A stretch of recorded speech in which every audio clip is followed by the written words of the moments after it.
Divine Mother, Elohe. Um, what I what I remember about her is that she used to be or feel like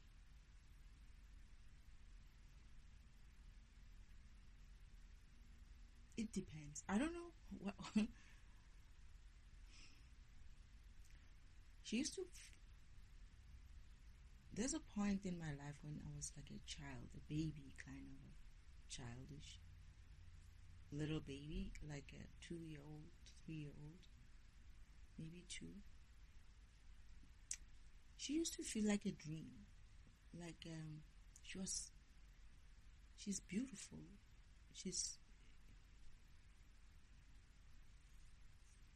feels like a dream, like she feels like she's beautiful. She just feels beauty, very, very beautiful, bright, very, very. It's like her. You know how Father, when he comes through, he's like a father. You feel his love, but it's more in a strength and power kind of way. Mother, it's almost like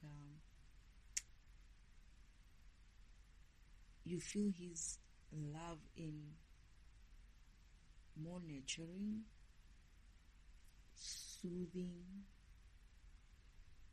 beautiful.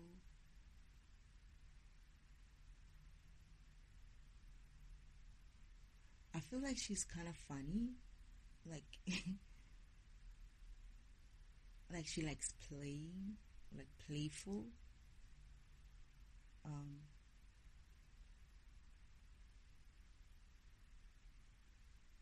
She's more than pretty. She's beautiful. She's like a dream. It's like you can, you know, when you see someone, especially in a high vibrational environment where it's very, very bright, right? You see this person, but it's like, even though this light is there, kind of like making her look very bright, it's like she's still able to kind of like overpower that brightness in a way by just being even more brighter. I don't know if I make sense. And she doesn't even look away. She feels like a dream. That's how I remember her when I was still a child, when I was still a baby. Very nurturing, very motherly, very caring, very always like holding you. It's funny because she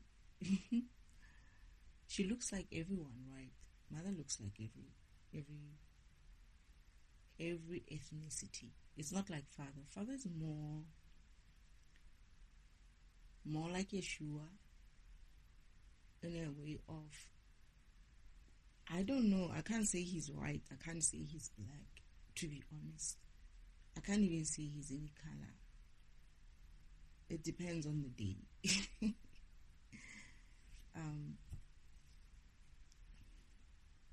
He's just a guy, you know. He's also all of us, but in a more, he has a way of looking. There's many times when I felt like certain people look like him or feel like him. Not exactly like him. They are very distinct. You cannot even say they look like a certain person. It's just they feel a certain way.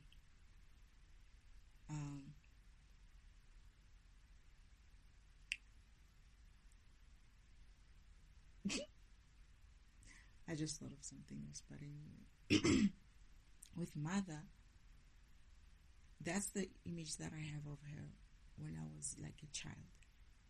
But then there's another image I have of her when I'm growing up, right? When I'm a little bit older. And now she feels more like, it's funny because when she also feels like an African woman as well, or a Asian woman, or a, not even African or Asian. Let me put it this way. You know how rural people are? I'm not saying my mother's rural, but I'm just saying how you find rural mothers, how they carry things, how they carry a bucket of water, how they walk, how they move, how they, they move when they are busy, they're preparing food, or she is like that. She feels like that. She feels very much natural. She's not like, she does have that sense of gliding and feeling like she is like a goddess, right? But it's not even like a thing. It's more like she's a busy woman. She's gotta get things done. She has to do this, she has to do that.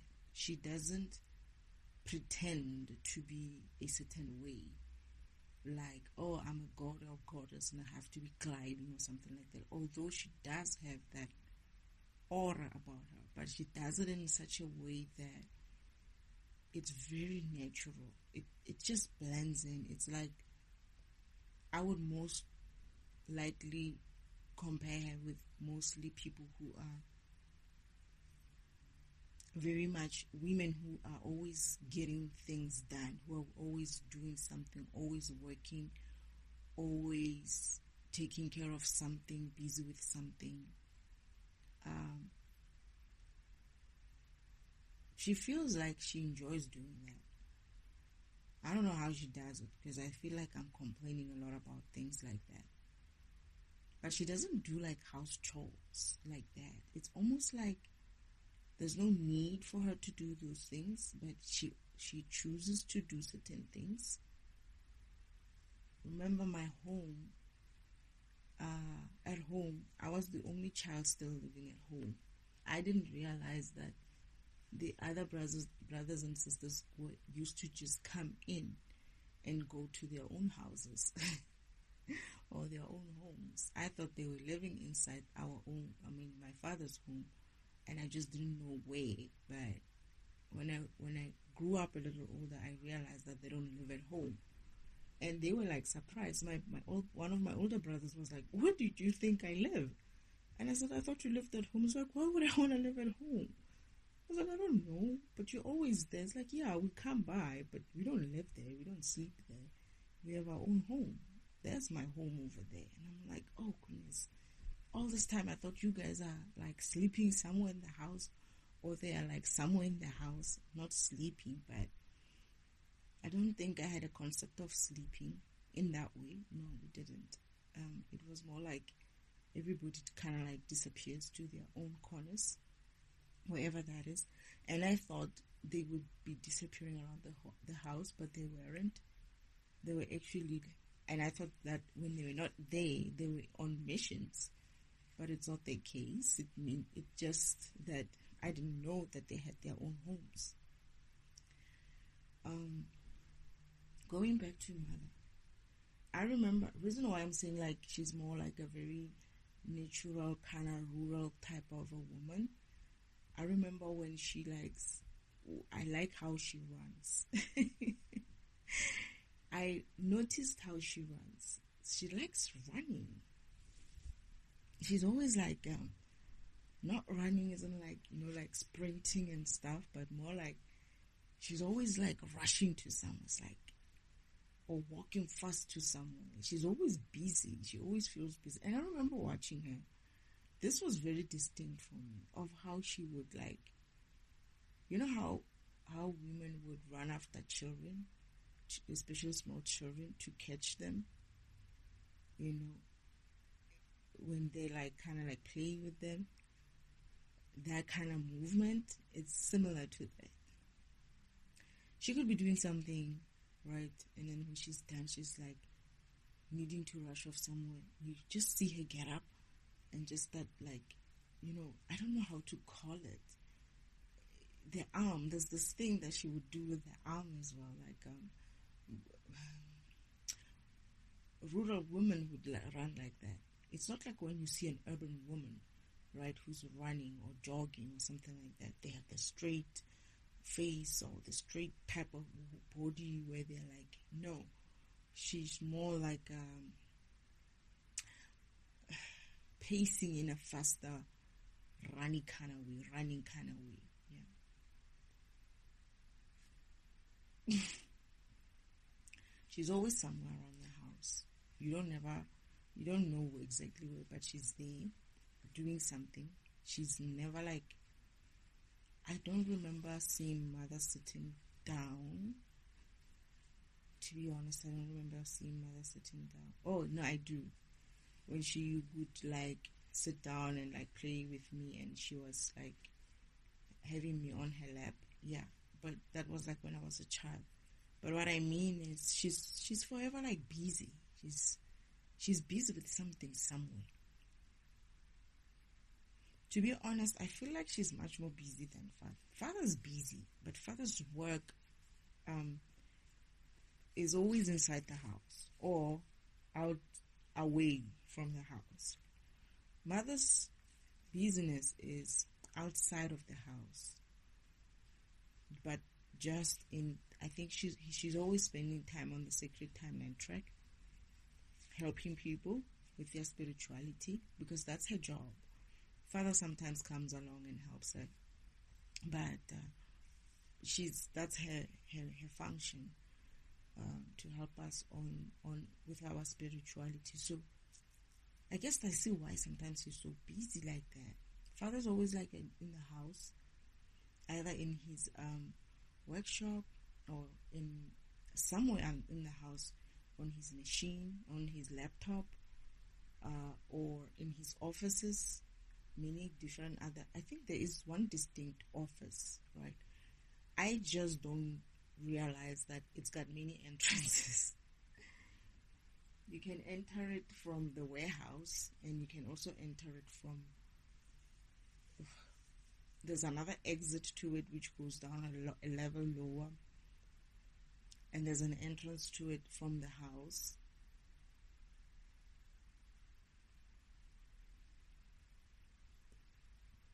There's other places in the house that I don't know of.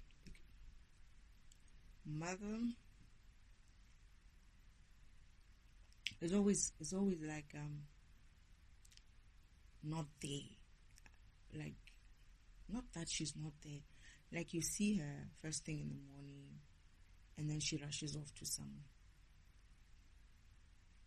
And I always wondered, where does mother rush off to? Where does mother go to? I never knew where she was disappearing off to. I just knew that when I was growing up, because father had asked the family to kind of like keep up with human culture, in a way of, they had to like, the family had to kind of set themselves up in a way that it would look like for me on earth, so that I can kind of like don't find the customs of humans too strange, right? Like things like, a simple thing like eating around the table. Father had initiated that with the family to say, from now on, he wanted them to come together in the morning, and I think that's one of the reasons why they would come in the morning, and we would sit around the table. Mother will like serve us food, and I remember one of my brothers like, "Oh, we're eating now." I remember that. My older brother's like, "And we're eating now?" And around the table, father's like, "Yeah, I thought it would be a good idea to kind of like get Destiny used to human customs or way of doing things, so that she's not finding it too strange when she gets there." And he was like considering whether or not he wants to like sit down. And I remember father giving him a look like, don't even go there. This is the brother I say. He's always like having, you never know who's the father, who's the son. But then he goes, he's like, all right. And then he sits down. Right.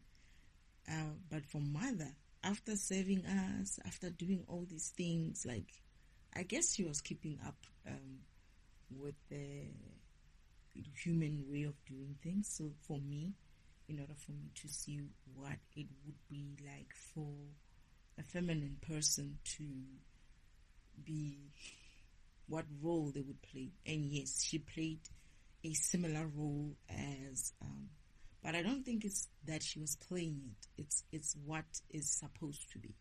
That's what I'm sensing. It's almost like it's not something that is forced on you or forced on her, but it's one of the ways that she gives back to, not gives back, but she kind of like nurtures or channels her feminine side into the family, kind of a way. No one feels like father does things, mother does things, my brothers and sisters, I'm not so sure, but we're with mother. She's always like in the kitchen. I always said that. She's always, but I'm not sure what she's doing there. That's the thing. She's always looking like she's in the kitchen preparing food and whatnot, but I don't remember. I remember a couple of times when we are eating around the table, right?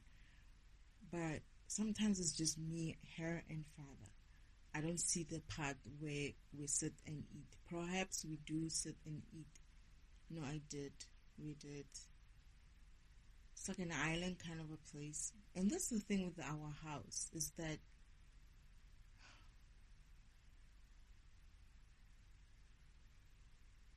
how can I put it? It had a modern type of feel to it, but still a little bit rustic. So mother would be like in the kitchen, at the island, or in the kitchen, at some sort of a sink kind of area where she's like kind of like washing dishes. Yes, I remember helping her wash dishes at some stage. Now I remember that. And she was washing and I was wiping the dishes, drying the dishes, I mean. And we were talking about my mission. Father was sitting at a table, like a kitchen table, and he was busy on his laptop. And he was talking to us about the mission and what he's seeing and whatnot. So she pretty much plays a role of a feminine in the way that you would most probably see in the human way of doing things. However, she is also taking care of many other things. I'm hearing that it's because of her high vibrationalness. This is why she's able to manage so much. It's like that's why she's so busy. She's taking care of heaven as well. She's not taking care of just the spiritual timeline track. She helps out at the recycle bin area, that is reincarnation area. I didn't know that's what it's called. I figured it out because of some other video as well of someone I was actually defragmenting, and he was talking, they were talking about where your soul goes when it's being reincarnated. Don't worry about it, it's just recycle bin. It's when you're deleted, you go through recycle bin, right? Your energy could go back and be in heaven state, but if you need to come back, recycle bin is going to process you in a different way. So some of the energy is going to go back into the system to go back and live in heaven, and the other energy is going to go via reincarnation kind of route within recycle bin. He's got a component within cycle bin inside in the background of recycle bin. He's got a component that takes care of reincarnation section, reincarnation functionality, right? And so mother takes care, helps recycle bin takes care of recycle bin by clearing some of the load from recycle bin manually. This is where I said she would go in there with a bucket and go into a tab to come to, take out some sort of an energy kind of a fluid kind of a thing into a bucket, and then I don't know where she takes it to. I don't want to lie, I do not know where she takes it to. But this is where recycle bin was very full, and there was like a lot of people talking in there, very loud, noisy, because of the backlog of the people or the beings that needs to be reincarnated is getting bigger and bigger. And this is why Mother has to now go and clear or helps recycle bin to clear the energy manually. It's like when you go into recycle bin and you go and delete or clear or empty by deleting individual files or individual programs that has been in the recycle bin. Something similar to that. So Mother helps him with that so that he's not so congested, and to release the pressure on recycle bin. Now, what else does she do? I feel like she also takes care of, this is where whenever I wanted to see heaven part, Mother took me there. It wasn't Father who took me to heaven. It was always Mother. Huh? Did Father ever take me? I don't remember that. The spiritual world as a whole, yeah. But inside heaven itself, I get that it's him.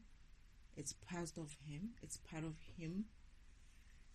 But Mother is the one who takes care, or who taught me many other things about, or who took me for a tour in the cycle bin part of heaven, and also in the heaven part, where my brothers live as well.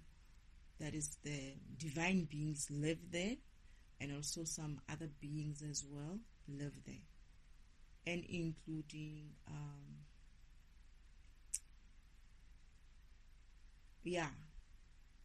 and then there's a section where she never took me to hell side.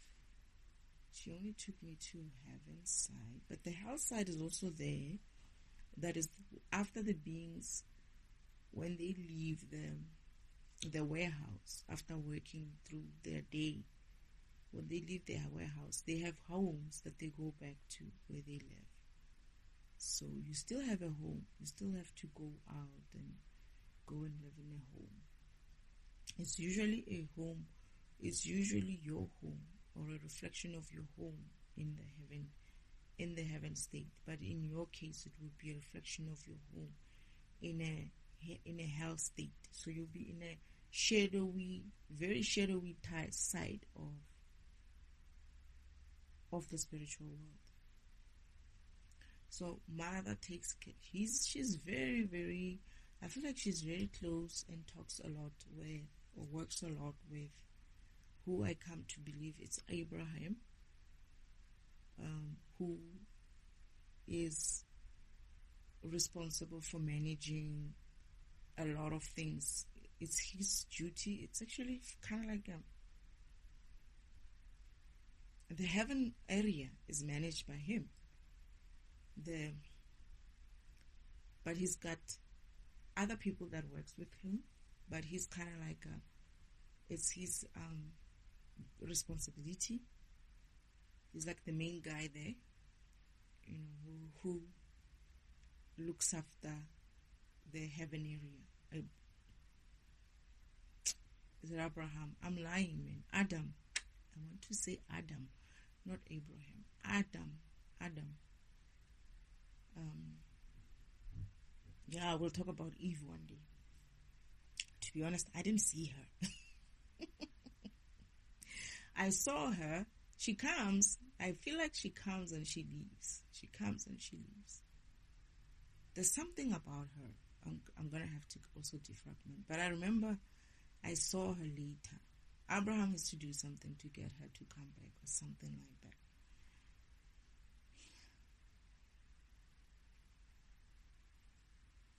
Oh, shit. They could have got it right. But anyway, let's go back to mother. This is about my mother. What else does she do, my mother? She's an architect, right? Whenever they both need to do something, there's something that needs to be done, like my mission, for instance, or someone else's mission. And there's some sort of like a thing that needs to be done in such a different way, or mother comes into place. Like, I mean, she comes in with the plan.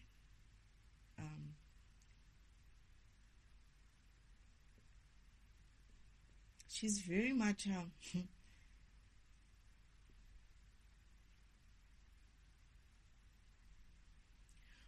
oh, is that so? I wanted to say she's very much spiritually advanced. It's like I wanted to say she's spiritually how can I put it? Yeah, like she's very highly spiritual, in the sense of, remember, she's the first program. She's the first written as a program being. So she's a very highly experienced spiritual person. That is, she's a program. When I say your program, your spirit is actually a program. She's a very advanced and very experienced and deeply spiritual person. So this is why she helps us with our spirituality, because she, as a program, as a first program, she had to walk that path of becoming a being in that way longer before that we did. So she had to master so much of herself to get to where she is, that she's able to kind of like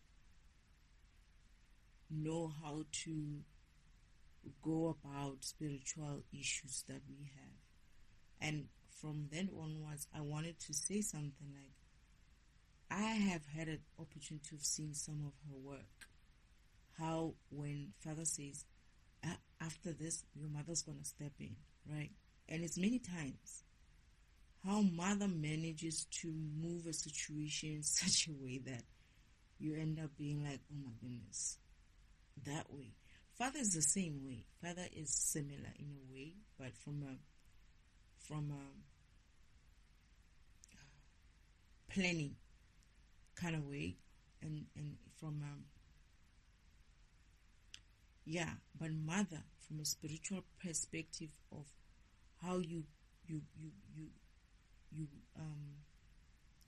get through or get out or get through or get past any spiritual issues you have. She has such I don't even know, I don't have words. The way she looks at things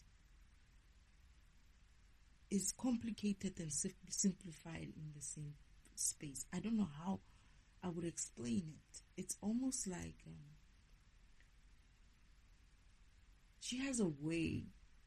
For instance, there were many times where the comics used to do bullshitty things towards me, and mother had her way of thinking, in a sense of, there's something that I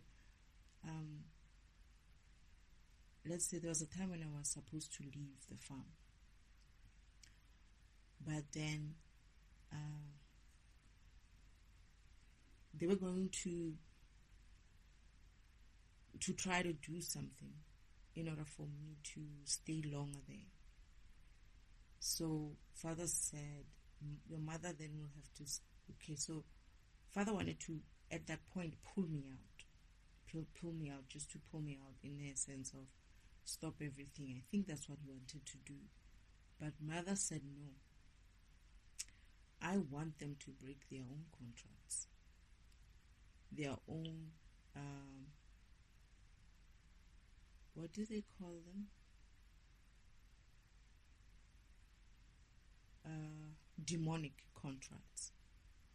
So what she did, this is where she stepped in to guide me through that period. It was very tough for me because this time I had to listen to mother's voice. Not that it was tough to listen to mother's voice. I'm just saying that in this moment in my spirituality, it was mother speaking. It was mother coming up with plans. Do this. She'll say to me, Destiny, don't go out. Stay inside the house. And I stayed. And I remember they were calling me, these people, right? Calling and calling. She's like, don't leave. And I never left.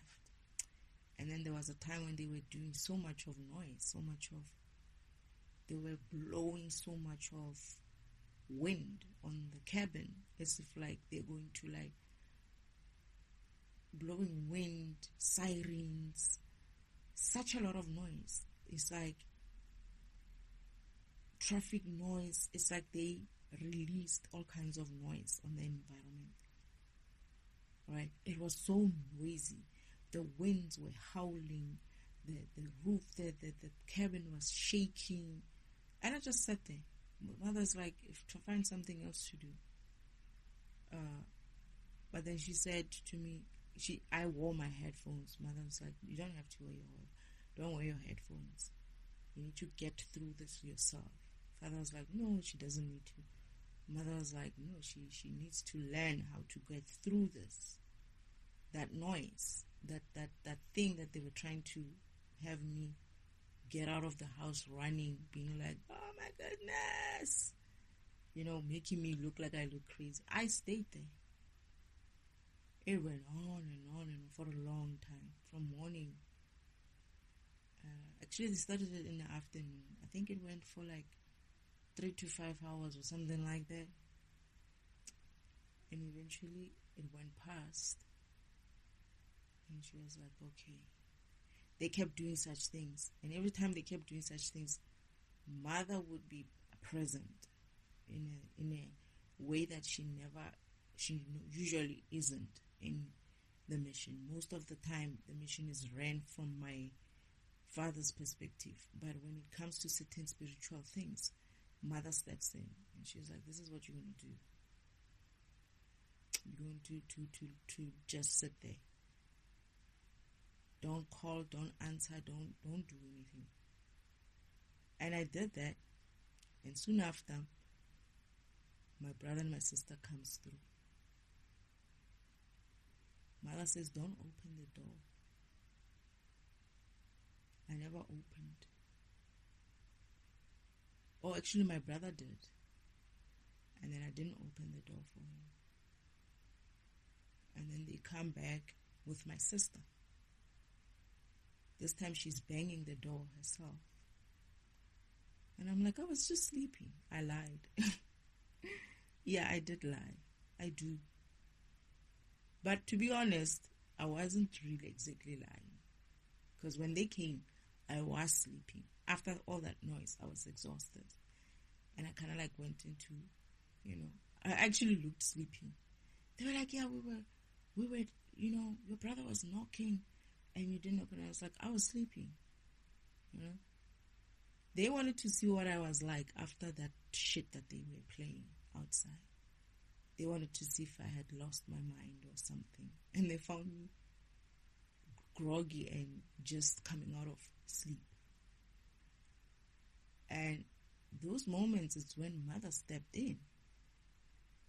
And it wasn't once. I think they did it twice or three, many other times. They would play such games of making so much noise, of,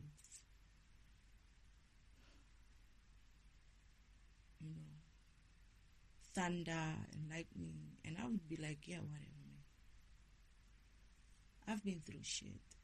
They were essentially trying to push energy towards my program in order for my program to stop running, to cease its processing. That was like an interference. They interfered with my spirit in that way. by blowing or directing. It's almost like a component trying to run and someone else kind of like hitting, having some sort of a direct hit on it, or blowing too much of wind or something like that. And I never stopped. I just kept going. And they wanted to come to the farm to me to see how I was faring, and I was fine. I went through that shit many times. Them trying this way and that way. But I'm still standing. I get the feeling that most of them, they have forgotten the shit that they've done to me by now. I had also forgotten. This is why I'm only remembering it again now, because I'm talking about mother. But I have forgotten what the shit that they did. I'm already starting to forget. Not forget, but more like I had moved past it so much. But the problem is they have also forgotten the kind of shit that they did. They don't understand. This is why they keep doing this shit that they're doing. They're still trying these motherfuckers. But what I'm getting is they have forgotten the amount of interference they played in my life, in my program, and the karma that is to come. That kind of level of noise and bullshit that they were doing to me, they cannot handle themselves. None of them can handle it. I'm talking about even the people who have helped them to do that kind of thing in the environment that I was in are going to kind of like, I can understand when they say they will be lucky, that the best thing for them would be to lose their mind, because they won't be able to get through it. It's like I was looking at this whole thing when it was happening every time, and I'm thinking to myself, my goodness, how are these people going to handle this? And I would just sit there and I'll just tell myself, it'll end soon enough. It will take days or whatever sometimes, but it would get weaker and weaker. The more they kept going, the more the energy loses, right? Meaning they need to go and get some more energy, and they get it where? From me. But the problem is, the more I get over that shit, the more I gain back my power. Next time when they try to draw, they can't draw that much. I'm much more powerful now. So they made me powerful and made it difficult for themselves to come and draw more and more energy. And right now it's still there, but it's like very, very little. It's like it's an irritation more than a torment. It's like this itching is there, like I'm talking now, and they hear me, and then they start taking my solar plexus, and my left arm it's almost as if like someone is directing heat on my left side, especially my left arm. It happens a lot when I start typing, or it used to be my right, now they're doing it on the left. When I'm typing, or when I'm maybe shuffling cards or something like that, then they would do something like that. And I'm getting over it. Little by little, I'm getting over it. The itching on the face, the itching everywhere. But this is where mother steps in. When they came with that kind of energy, mother will be like, you're going to sit there. She knows how to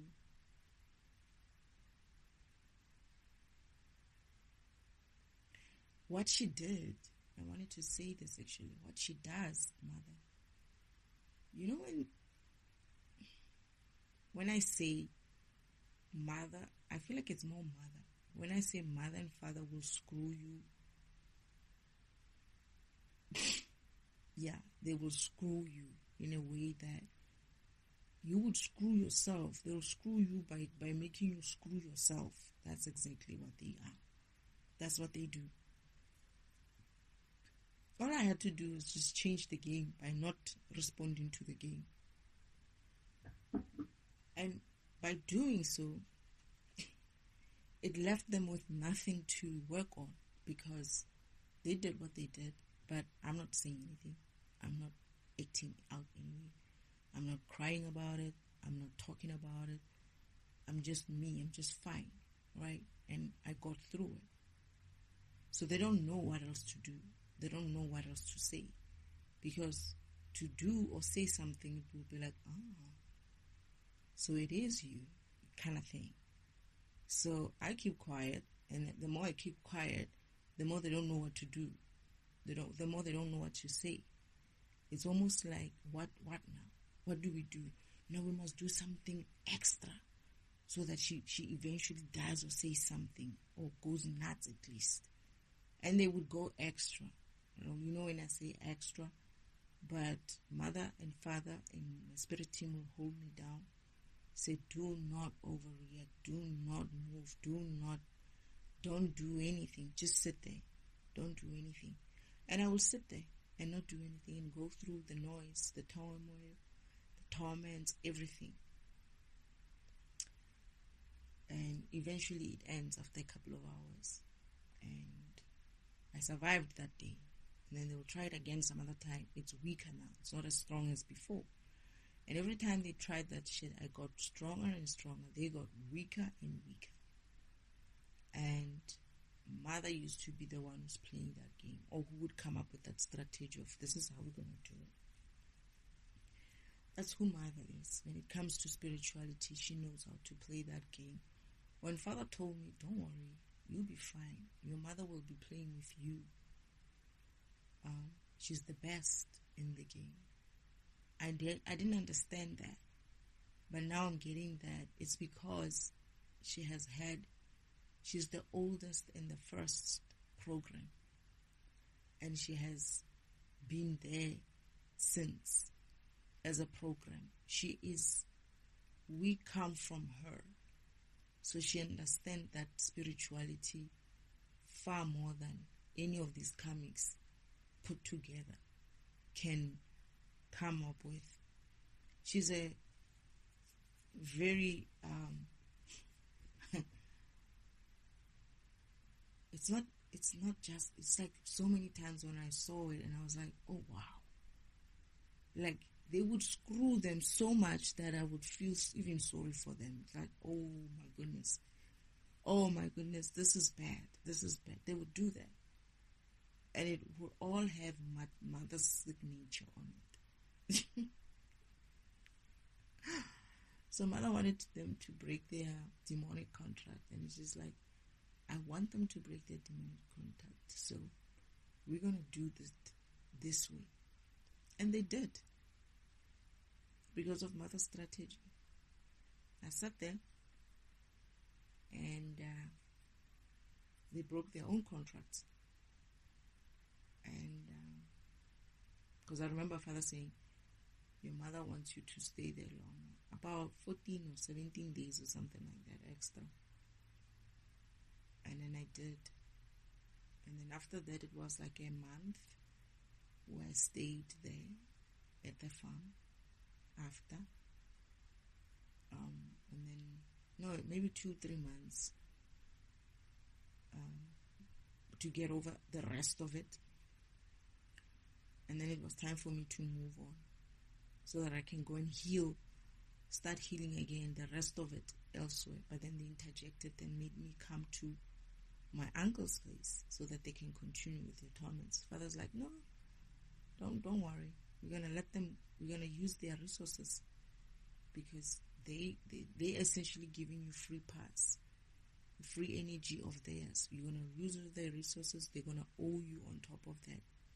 Whatever they have you doing there, they're going to be adding to their own debt. They're essentially killing themselves. They just don't know it. And this is what I mean when I say they will screw you to screw yourself in a way. And yeah. So that's one of the things that mother does. When a situation gets tricky or when a situation gets when the comics think that they're smart, and when the comics thinks that mother's one of those people who I'm going to say mother, but I get the feeling like she rolls her eyes, like, you know. Because whenever I ask her, Mother, why do they do this? She'll be like, she can't tell me why. I have to figure it out. And she'll be like, it's what they do, Destiny. You know, you learn about it. She's sort of like, you know how father does it in a way of, you're going to find out, you know, when you get to earth. Same thing with mother, but mother kind of like shows a reaction. She has a reaction, a facial, physical reaction. She's like, you know, you're going to see it. You're going to see it. You'll know what I'm talking about when you get there. She's like, shows the signs of exhaustion with these people. She's like,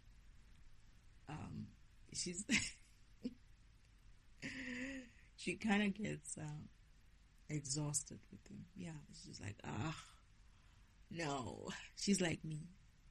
I kind of get like, no. I can't. It can't be. It can't be that we're still doing this. It can't be that we're still talking like this. It can't be that we're still going through this shit. That's mother. She has that energy of.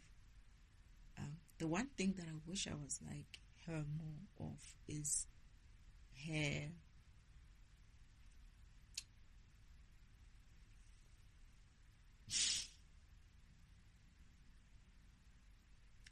her classy, don't give a fuck game. She has this thing of when a comic comes around her and tries to act a certain way, mother not pretends. She's not pretending. She has a way of not giving energy, not even a little energy to that kind of interference. Not even like, you know, father would look at you and be like, mother just like looks, doesn't make a comment, looks away, continues with what she was doing or continues with what she was saying in such a cold ass way that you will be like, is she upset? And she's not upset. She's not upset. She's not being, it's almost as if like she's treating you like a child.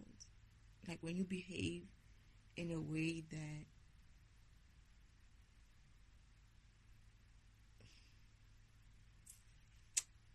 she's not going to go there with you. She has that energy of, I'm not going to go there with you.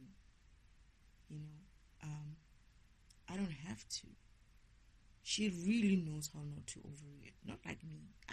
For me, I sometimes know how to do that, but mother's the best. Mother's the master when it comes to looking at you, not overreacting, not showing her game face, not showing her reaction.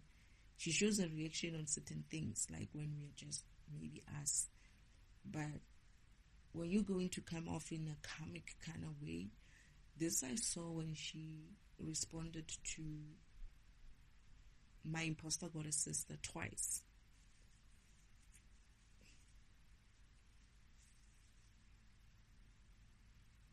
She knows how to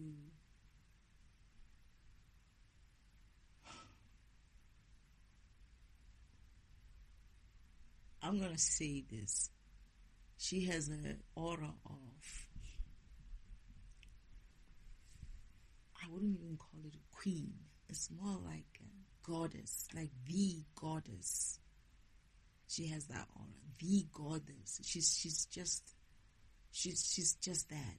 And she's not even like trying to be, and she's not even confused about it, and she doesn't even need you to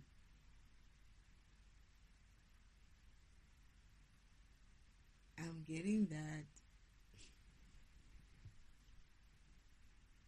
I mean, we are all part of her, right? And she's like, she understands us. Even your little tricks. Same as father. Father understands us, right? even our little tricks, but she's also in the same, and they are the same. It's just one is feminine and one is masculine, but they are the same. They are similar in a way, like not the same, but they carry each other's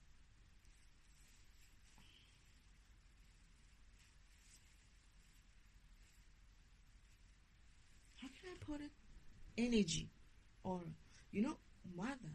I remember when Uncle Oman, when father sometimes does his disappearing act, that is, he has to go into a defragmentation kind of a process himself, right?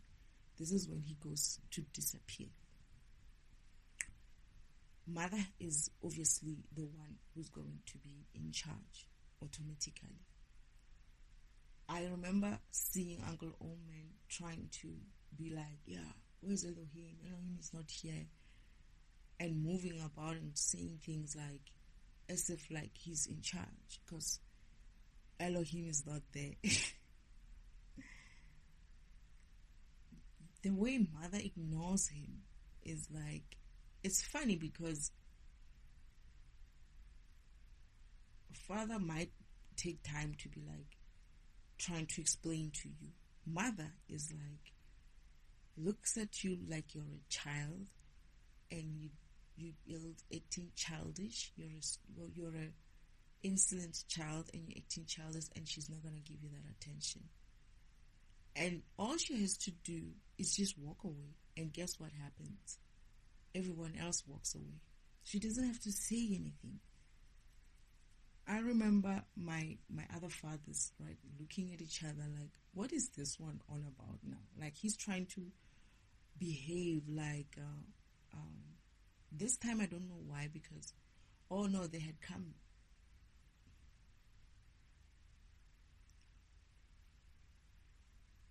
Yeah, I'm talking about my other fathers. I'm trying to find out why didn't they leave with father to that meditative, not meditative state, but to that, what did I call it? Defragmentation state. Because there is a time when they were going away with him. They come back they go away, but the three comes back. The one who came back, who was created after, comes back first, and then it's like they come back, all of them, they come back, all three come back, but one after the other, the same way they were created in that order, but from the last one up until the second one. So at that time, mother, when they are gone, mother is obviously the one who's running stuff, and Uncle Oman felt like he could be in any, like he could do his own thing. But for some reason, mother's like, she's not even like giving her or paying him any mind. It's almost like she looks at him like he's lost his mind. So Uncle Oman is not able to do what he wants to do simply because everybody else understands. He's the only fool who doesn't understand. So whenever he does things and acts like he's one in charge, right, they just stand there and look at him, and no one gives him a response in a way. Mother doesn't even try to explain to him. She just looks at him and walks away. And he would think that the rest of the people or the rest of the beings will kind of like heed of what he's saying, but nobody does. Everybody just turns away and walks away from him. They just leave him there with whatever it is that he just said or insinuated. They just look at him and be like, oh, okay, and then go away. And I remember my other fathers coming back, right? And they were kind of like shocked in a way that they realized that Uncle Oman had been doing that shit while they were gone. They look at each other when he tries that again, when he realizes that they're back. He's like, oh, you're back. Oh, I guess I was supposed to come back to this point. Oh, you guys are back. But where's Elohim? They keep quiet. Nobody says anything about where Elohim is, to be honest. And he thinks just because of the three came back and Elohim never comes back, doesn't come back, he thinks like, yeah, now it's the time. And then he says things like he's in charge or something like that. I don't remember, but I think they looked at each other, my other fathers, right? Looked at mother. Mother, this is when mother starts doing her kind of like, it's not exactly rolling her eyes, but it's almost like something similar to that. It's like they look at her like, Elohe, what is this? And she's just like, like, what do you want me to say? You can see it for yourself. That's the kind of energy mother gives, especially when it comes to Uncle Oman. She has this. I'm going to say that as I see it. I don't think she has patience for him. You know, and he said something about being in charge and whatnot. And then I think this is where my other father, the destroyer, steps up. And I think he asked him, what makes you think that? And he backtracks because the way he said it, my father, the destroyer, the way he said, what makes you think? I think, okay, Uncle Oman says something like, oh no, I was trying to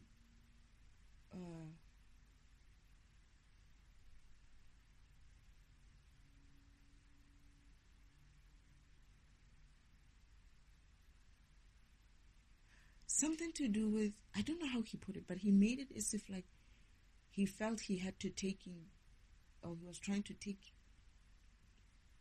charge because of they were not there, and he was trying to like be, I don't know, take charge or something like that. And then my fathers are looking at each other and looking at Eloher. Eloher is like, you know.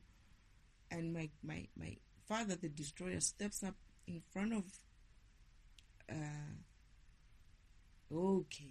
in front of the devil, Uncle Devil, as in like, and he's always stands where he has his hands on his waist. Is like, what made you think that? You know, I don't know what it is that he said. It's as if like he said something like you're gone or something like that, and I was trying to take charge, or I would think I was holding the fort for you or something like that. And my father's like, what makes you think that? Something about what makes you think that. I'll remember what it is that he said that made my father go back and be like, what made you think that? In a very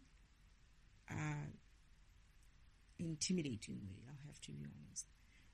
The destroyer is not like my father in a sense of, he's not like the creator. He has that energy. And when he stepped up to him, I remember Uncle Oman stepping back. I think he stepped back like two or three times, like 1, 2, 3, stepping back. Right? And I remember he had his eyes down as well.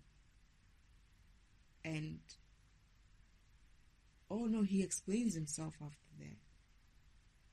He was like, I thought just because of you were gone, he's like, you were gone and Elohim is gone and there was no one taking charge here or something like that, and what, no one taking charge. And then this is when my father, the destroyer, saying to him, what makes you think that there was no one taking charge?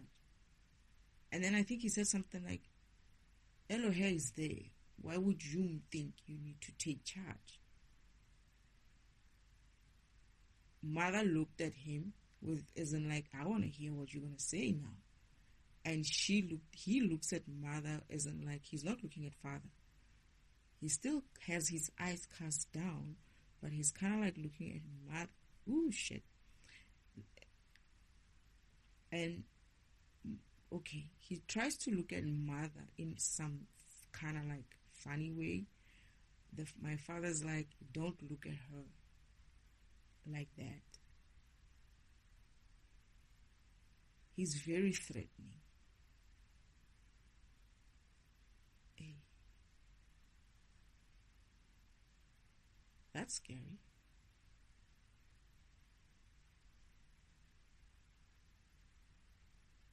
I think mother stops father. Yeah, mother kind of like, it's enough, it's fine. But the destroyer wasn't having it. He's not like father. He's not like father the creator. He's very much different. He is not that way. He is very much different.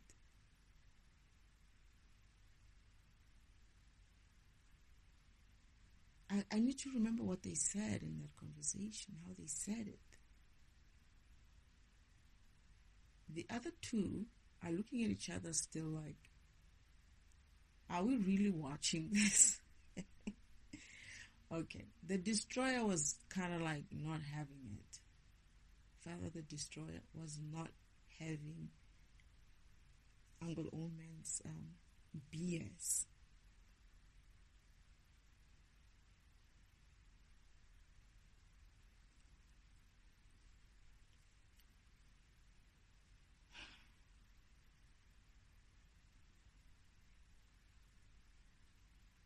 I think he's excusing himself. He has work to do. He's got something to do. I think he takes it. Mother kind of like gave father that look of, don't worry about it. Like, it's enough now. But he was not impressed.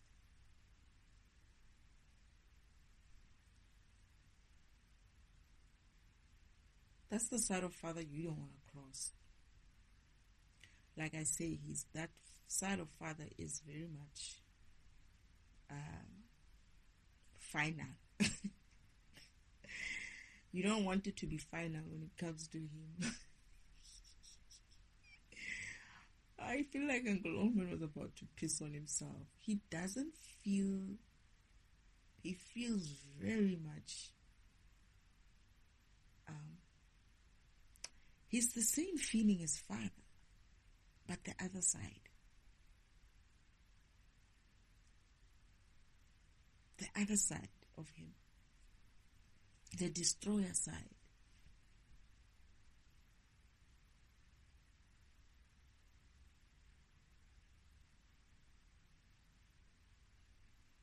I get the feeling that the other fathers, right, they are like, there's one who's like,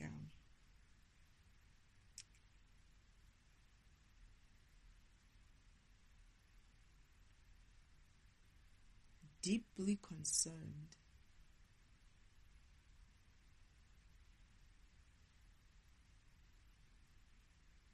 about what Uncle Omen was doing.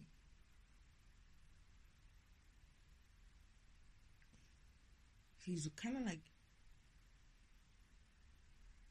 worried. Not worried, but concerned. He's like, this cannot be going on like this.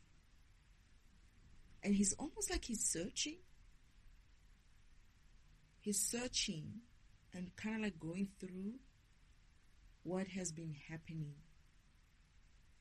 while he and the others were gone. What Uncle Omen was getting up to. And he keeps getting more and more kind of like concerned. And I think they all see it. They all see everything.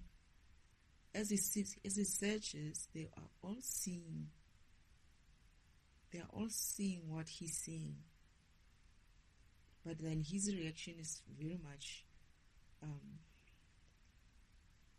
concern.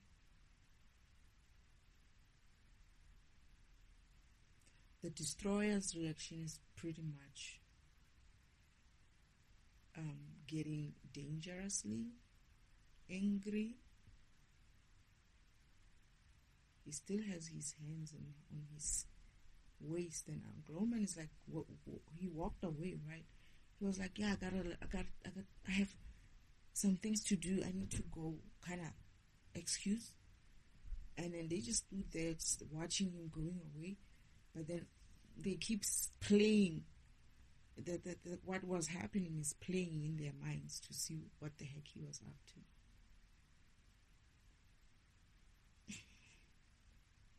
I'm sensing mother being a bit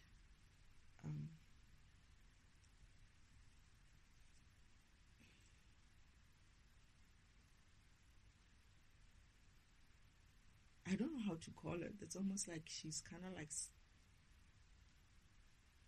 knows what's brewing. And maybe trying to calm the situation in a sense of saying, don't worry about it. Don't get too concerned about it. Don't concern yourself about it.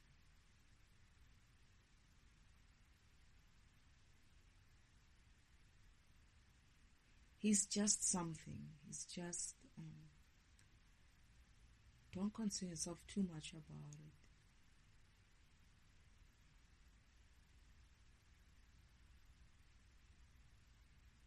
it. Isn't like he doesn't understand things. Something like that. But they have a problem with him.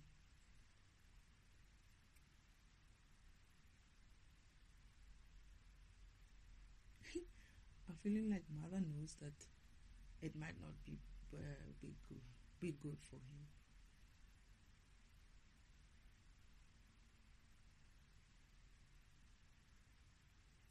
Yeah. But mother is like that. She's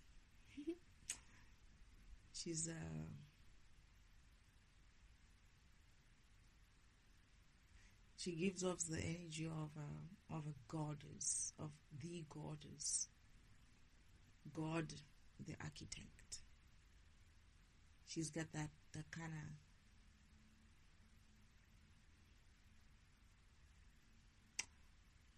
of she's got a kind of a no-nonsense kind of a mother. Loving, nurturing, caring, beautiful, and all of that good stuff. But also no-nonsense kind of a mother. That's how she is. She's like every other mother in the world. Not every other mother, but she's just like a mother. Motherly in a way. And yes, she has how many husbands? 3 husbands? Huh? 4 husbands.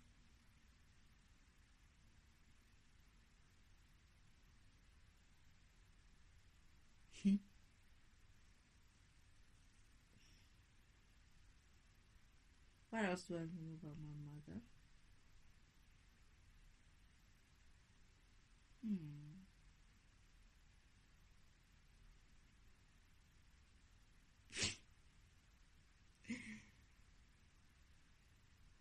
She's just like every other woman. Not every other woman, but she's just like, women. I think women are the same even in any planet. Are similar, not the same, but similar in a way that we are feminine, right? She's the same way. She has her no-nos with father as well. It's not like just because of father is God the creator, he gets away with everything. When it comes to mother, she has the sense of, she knows her place. She knows who father is. She has that acceptance and kind of like respect. It's not even about respect. It's sort of like she has learned to allow her husbands to be. However, she puts her foot down. When she puts her foot down, she puts her foot down. That's it. She is sane. It's like she trusts that Father, the Creator, will do what is best. And I think she does the same thing with the other fathers. But where she feels like Father is like, kind of like, maybe taking it a bit too far, she puts her foot down. I remember she said it maybe twice when I was here on earth. The first time she said, "Get my child out of there," was the first time when they were dumping their burdens on me. They were dumping their burdens on me, and my mother was like, "Enough with this mission. Get my child out of there." Father was like, "No, she's almost there. She's gonna get over this. She's gonna get through this, and then it won't be so bad going forward." My mother was not impressed, but she wanted me to come home, get my child out of there. She's that kind of a way. The second time when she said it was when I was at the farm, and they were doing all these shenanigans. This was before, towards the end. They were sending all these torments, physical torments and sickness, and I think it was when they were taking me from the inside, my ovaries. Yeah, it is. As soon as I say that, the dogs are barking outside and they are taking my sacral chakra and my solar plexus. So they are taking my sacral chakra with traffic noises, sending frequencies targeting my womb, my ovaries, my womb. It was just unbearable. And I remember hearing them. I heard them all the way in heaven, and they were like arguing, my mother and my father. And I sensed that. And then this is when I was awake. I remember I was awake. I wasn't sleeping because I couldn't sleep. I was in so much of pain. But then when I heard them going, arguing, I kind of like moved. I kind of like transferred and kind of like remote viewed them. I essentially appeared at home in heaven, on the hallway, following them because they were on a hallway. My father was in the front, my mother was behind him, and I appeared and I just stood there, and they were like, my mother was telling him, "Get my child out of there. This is enough, And my father's like, "No, you don't understand. If she just gets through this part." And I think my mother said something like, "You said that before. Just get my child out of there." But then now they are about to turn into a room. When they turn, this is when their eyes see me. I think they sensed me, but it was like not really like really sensing me. Like they didn't understand it. Not that they didn't understand it. I just appeared in such a way that, because I sometimes do such things. I sometimes surprise them in that way. When they turned, they saw me. And I remember mother kind of like rushing father into that room quickly. And then father said, "She just needs to..." They didn't address me. My father says to mother, "She just needs to just get through this. I promise you. She just needs to get through it, then she'll be fine." And then I think they said something like this: "She's still out there," to each other. And they confirmed that I was there. But then I disappeared again. I came back to my present. And but I wasn't happy. Then that pain my physical pains and all of that turmoil that they were doing just became nothing. I was now stuck in what I saw, seeing my parents argue like that. That was much more painful than what they were doing to me physically. Because I understood that it was that specific thing that was happening to me that made mother, have an issue in that way.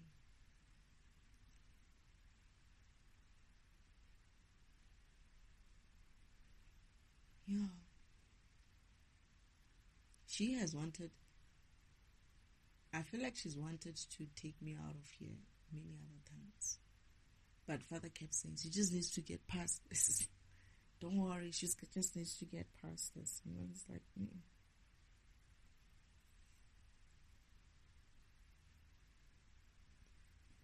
I think mother,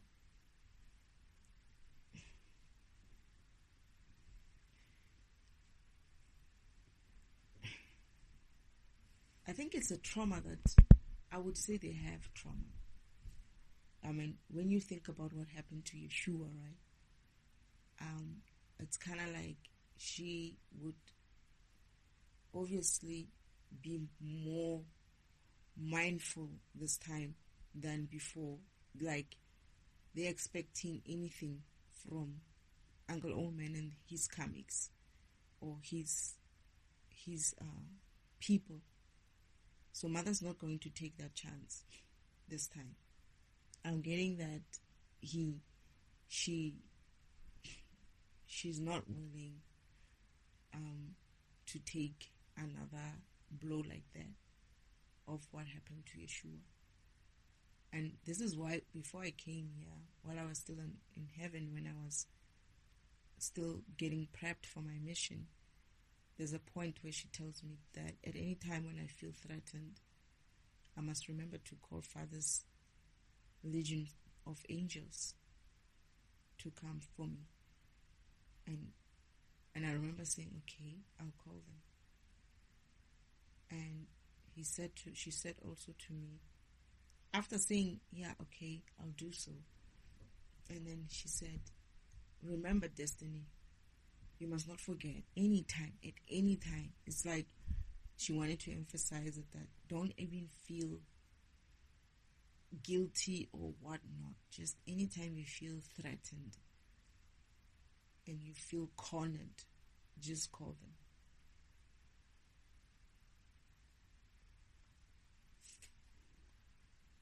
She was serious. She wasn't, I remember when she said that, Father looked at her as in like, I could read his mind was thinking, damn it, she's not going to take what happened last time with Yeshua again this time. She's not prepared. She's like, it's almost as if like Father read her in a sense of, she doesn't want to see what happened to Yeshua happening again. She's enough with that. And this is why she was like, remember, Destiny. She was kind of firm. She wasn't even like, I was just like, oh, legions of angels, okay. And she was like, Destiny, remember, at any time, just to make sure that I get it. And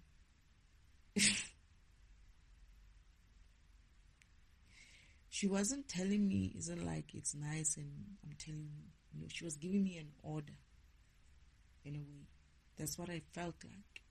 And Father was like, I'm not even, like Father didn't even have Mother was not giving Father any other way out of it.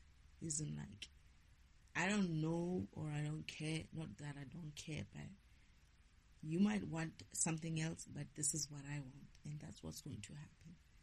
It's in that way. Like Father had no chance to kind of like, I felt like Mother was not going to give Father a chance this time to be like trying to be like, hey, but he didn't even say anything. He just looked at her like, yeah.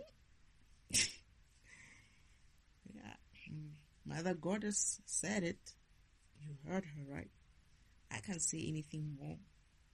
I can't even open my mouth because the way she's looking at me, it's also like, don't even try to say anything else.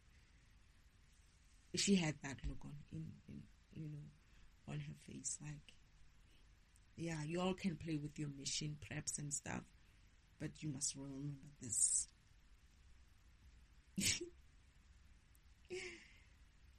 Oh, but what else about Mother? I like how she feels. She's so motherly. You know how she feels? Like a mother and a grandmother all wrapped in one. Yeah. She feels like that. It's almost like a mother and a grandmother all wrapped in one. She's that level, layered, feminine in that way. I wonder if she has grandchildren. Obviously she would, right? If I had children here, she would have grandchildren. If my brothers and sisters also had children, she would have grandchildren. I don't know if my brothers and sisters have children. I don't know. I don't remember them being that way. I don't even remember them having counterparts. But I do remember something about Yeshua, though. I do remember something about Yeshua. Father, do they have counterparts? They're saying some do.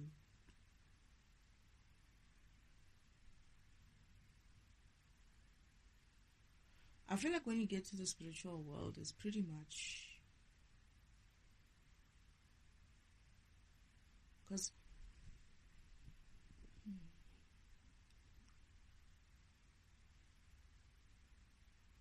I don't know if I should say this, but when I'm done with my mission, I'm going to go back home. But when I was at home, my brothers and sisters were like, are you sure you want to give that up? Like, if I wanted to give up being with my counterparts. Because I just wanted to go back home, right? I still want to go back home. But in order for me to be with them, I have to be here. And I was like, I was like, I'm sure. And then they looked at me, they're like, Destiny, are you sure that's what you want to do? This is my brothers and sisters, isn't like, they were kind of feeling like they if they had an opportunity like that, they wouldn't give it up for even heaven. I had to think, and I remember, I think I came back. He must be, or they, it's not just one. They must have been some, I don't know. But I'm not so convinced right now. Right now, I will leave their asses behind. Whoever that is. There is a part about me having to choose whether I...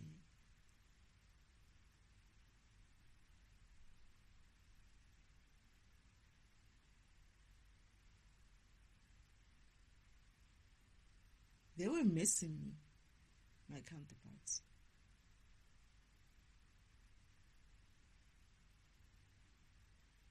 The problem was that they were missing me. Like I could sense them. They could sense me and I could sense them. It was like the connection was that strong that I why do I feel like I've been set up here? Why do I feel like I've been set up? Mother, father, both of you guys. Why do I feel like you set me up here? You know when they said you're going to go to earth and become an earth angel of earth, ne? I kept saying I want to come back home. How do I come back home? But nobody's telling me if this is a permanent stint or just that you do your mission and you come back. I don't remember if we had that conversation. Why do I get the feeling I got set up here?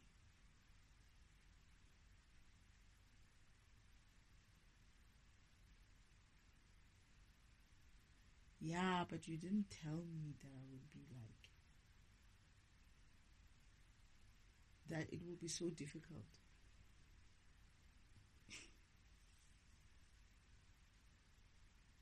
Okay. It's difficult in the 3D, but once I'm in the 5D, it should be easy.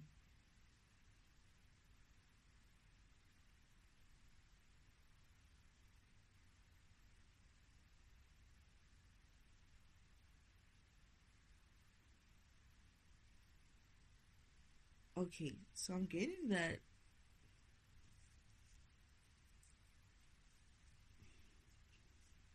the vision I saw was when they would have been in the 3D, but if Earth is upgraded to 5D, and so essentially they need to catch up with me. Not exactly, but they would need to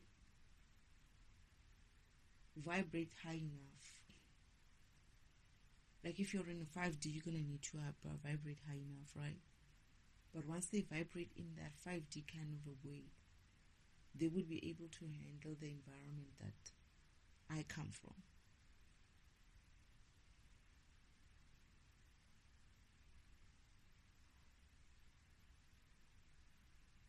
Oh, they need to become divine beings, reach their spirituality, divine level,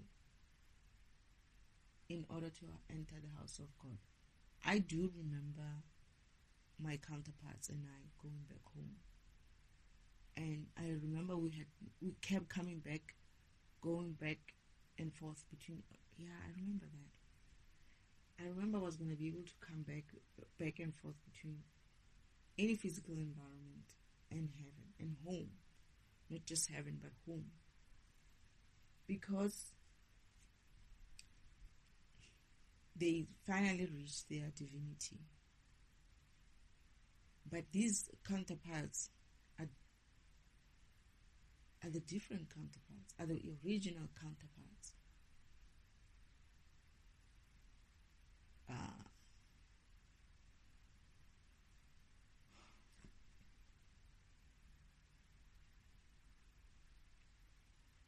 Okay. All right. I get it. It can be done.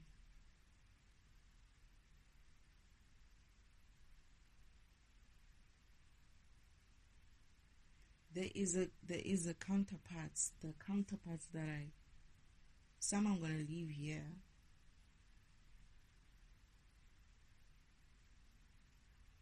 Because they can't. Not that they can't leave here, but they are.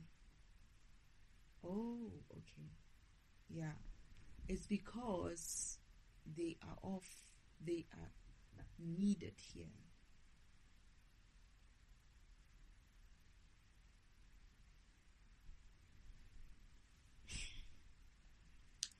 I get that. I'm getting that unless I have children. Unless we have children, then the children will take over. Will take over from me and their fathers. But still, I'm getting that it's not a big deal. It's like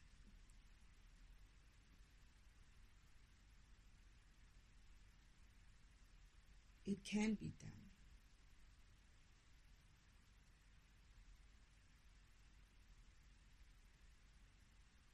the time will come when that happens, isn't it? It might not be now, but the time will come when that will become easy. I don't know. It's also almost, it feels like Father doesn't want to tell me everything, right? We all know about this by now.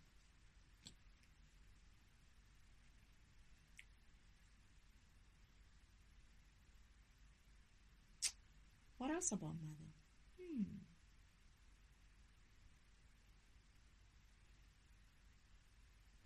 She's a... can't believe this. She seems like a smaller person, a small woman. Tiny. Not too small, but because I'm looking at her from a perspective of being a child and looking at her. But when you look at her in relation to my father, she's shorter than my father.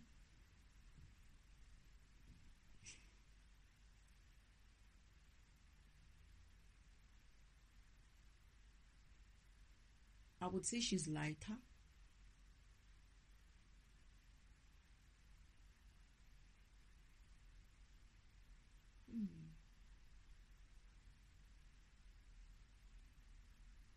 To be honest, between the whole family, and except for my two other brothers who are much younger, and maybe Yeshua, who are like younger but obviously much older than me, but still looking younger, except for myself, my other 2-3 brothers, my mother was like one of the people who looks very much small there.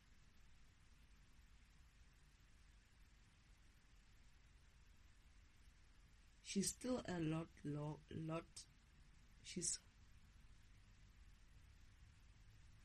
taller than me, but I'm a child then. But she's still like smaller than most people there. She has a small build.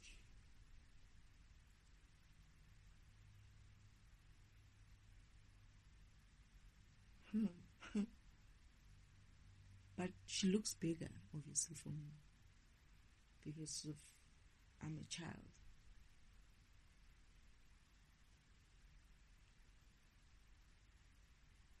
I like how she's just like Father. They have they're just Eloher and Elohim in the spiritual world. They're not God, Eloher, God, Elohim. They're not God, the creator. They are, but they don't walk around with that kind of chip on their shoulders. They're just there. They're just mother and father. It's like they're just part of the environment they live in. They do what they do, just like every other god and goddess does what they do, does what they do in the spiritual world. But they also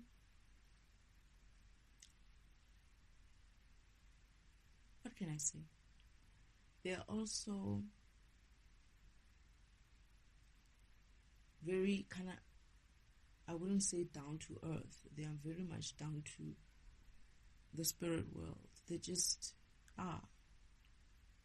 They're not trying to come off as superior in any way. When you see mother, you'll think, she's another, person, god, goddess. But I must say, whenever I went with her to heaven's side,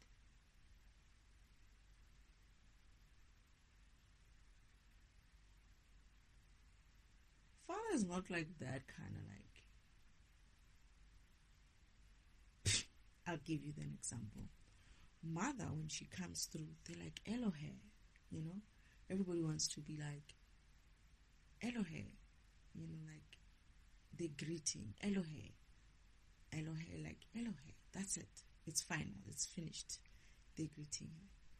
Father, when he comes through, it's like Elohim. What are you doing here? Isn't like I get that feeling that whenever Elohim comes, it's like something must be wrong or broken, or you coming with something. What is it that you're coming with? That's the thing. Mother, when she comes, it's like Eloher. It's like they have this kind of like gentleness about her, for like towards her. You know, when my father comes through, it's like, Elohim. What now? I'm kidding. Not everyone is like that. Most people, they have like a respect for him, but they also have there are some beings or some programs who are like, fancy seeing you here. It's as if like, shit must be going down for you to come out of your, I don't know, your office or your workshop to come and greet us. Mother feels like she's always everywhere. She's talking to people. She's everywhere. They see her. Father's like every once in a while, and when they do, it's like shit must be happening or shit must be about to fly if we see him here. You know, that's the energy I get with him. Not everywhere. There are some beings who are like Elohim, you know, like Elohim. And there are some beings who like, of course, you must have done something. Why are you here?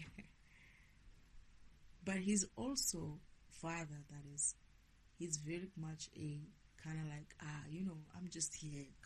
Why you not even like, I might just come here to just say hi. Why do you have to bring that energy? He's like that. He's going to respond in that way. With a kind of like a smile, a little bit of a smile.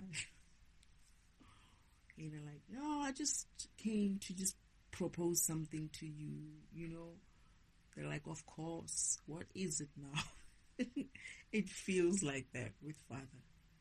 With Mother, it's like Elohe. It's like they see her every once in a while. She seems like someone who's that's why I'm getting that that's why she's disappearing off too. She's always maintaining the environment, the architecture kind of a way, but she's in with everybody. She's out there taking care of everybody else's spirituality, even in the spiritual world, in the spirit world. They know her. It's like, I get the feeling like everywhere, every corner, they're gonna know her. Every corner of spiritual world. I'm even seeing, they're saying even on the hell side, they know her. Because her job is to help everybody, right? I feel like she works with a lot with my brother, Lucifer. Like they're close. I feel like that. I feel like she and Lucifer are closer. Like they're always trying to. I think Father said something about this. Your mother works a lot with Lucifer. Something about Mother working a lot with Lucifer. Because Mother needs to get those people out there, right? Out of help Lucifer. I don't remember why he was saying that. It will probably come through. I'm getting something. Why was Father saying that? Father said something about Mother and Lucifer working closely together. That's what he said. I feel like she's also around, even like purgatory side of things. Yeah. I'm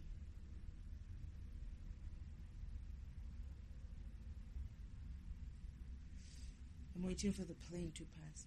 I remember when we were going to purgatory. When we got there, this is where I'm saying, these guys are like, Elohim, what are you doing here? You know? And then they continue to say something like, Eloher was here. some other time. It's like as if he said it as in like Eloher was here, as in like a few times, days ago or something like that, and then now you are here, something like that. So she's always everywhere. It sounds like she's everywhere. She's taking care of everybody.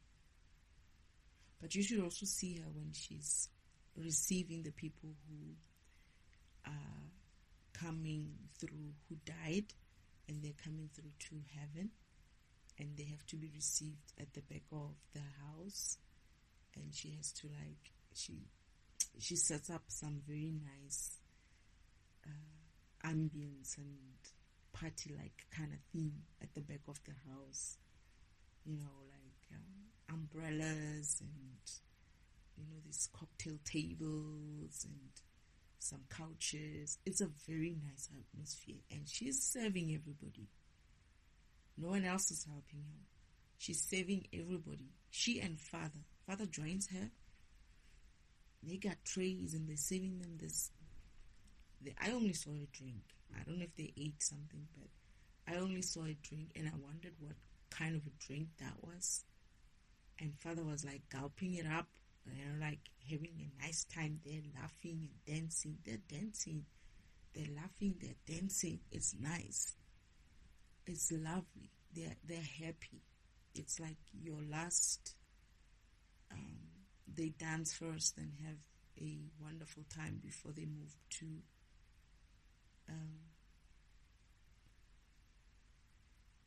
the heaven side. And when they go there, only Mother goes with them. Father comes back. I remember Father coming back. But when it feels like when they go, it's not to say that, I don't know, did I ever see Father there? It's interesting. That's why I keep saying, I think I see Mother only inside of the heaven side of things. So yeah, when they're done with the parties and stuff, Mother, I think, walks them in there. I remember Mother. And Father's like saying bye to them. And then they're going through the door. And I don't know where they go to.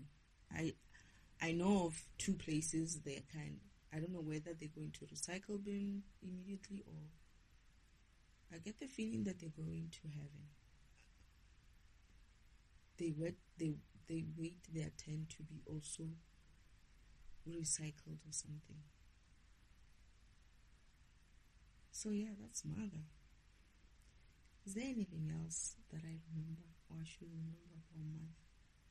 What else do I remember? Remember my mother, they kind of like, I don't know how much of memory they took from me. And I think sometimes I'm remembering some of the things that I thought was lost forever, but I'm actually remembering them. What else? Like I say, she's pretty much feels like she's a people's person. She's always there.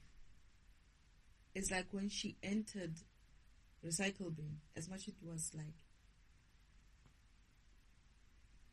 I remember, I forgot this.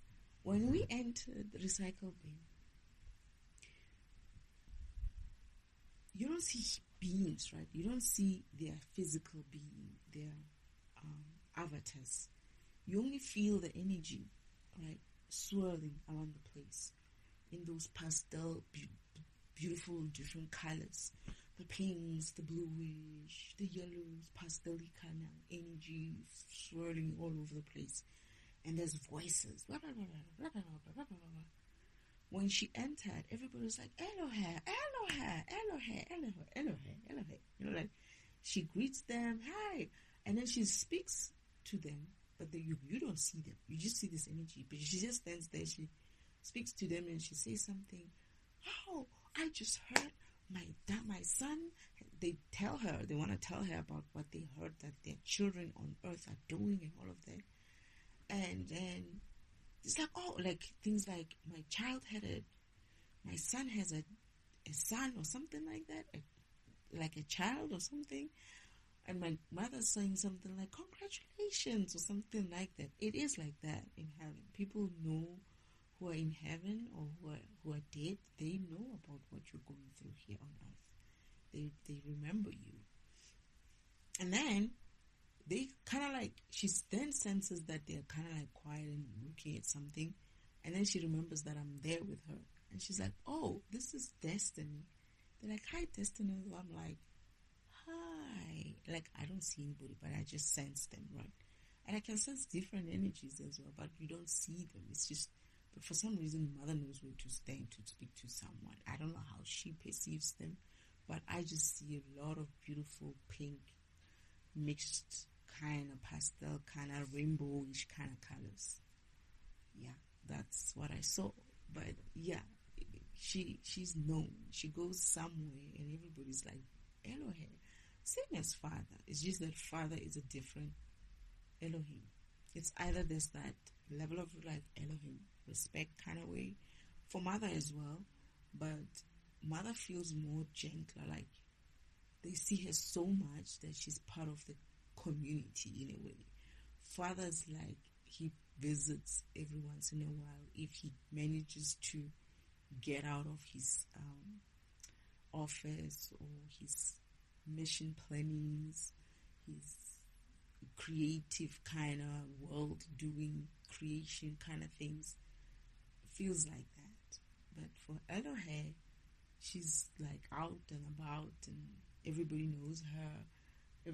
It's like she was, when you see how they greet her, it's as if like she's the neighbor.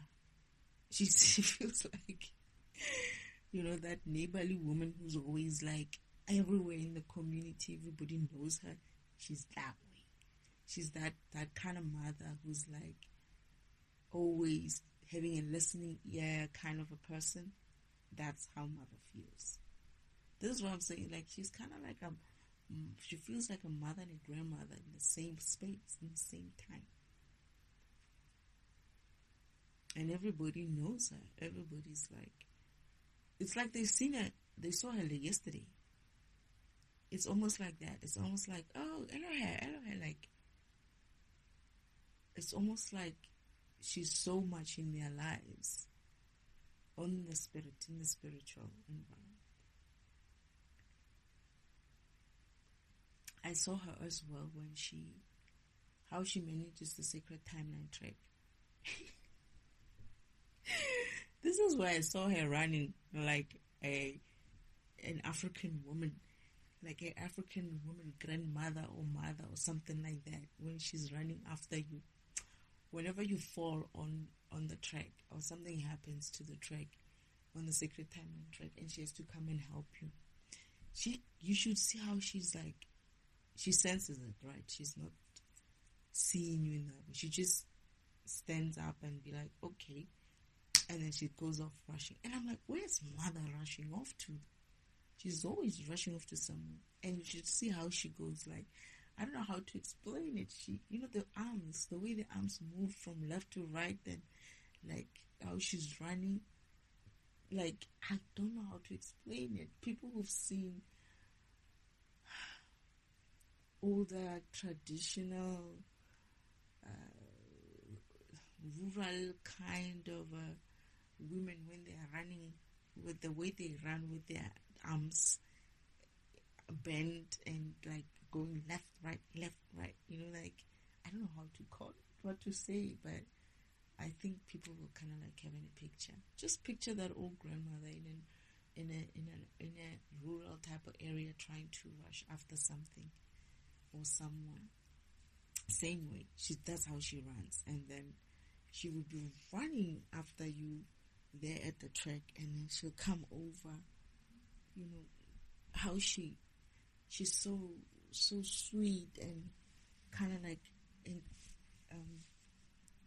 consoling you. Oh, like, don't worry, get up, and kind of like helps you to dust you off. That part kills me. Because sometimes I know why it happens when I remember why. And I don't know why I cannot stop myself from laughing But anyway, she's very sweet in a way that she would be like, oh, you know what? Don't worry about it. Don't worry, it's gonna be okay. It's gonna be okay. And then she starts dusting you off, helping you to dust off.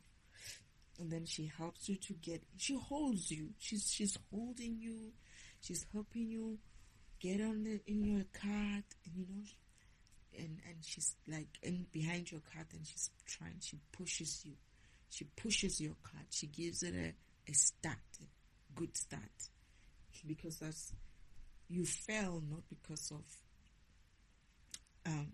yourself, but the track had an issue, right? So she has to give you that kind of energy push that you essentially kind of like came with. I'm hearing that it's not exactly how, it's like, it's supplemented. It's more than what you came with. That's what I'm getting. I'm getting that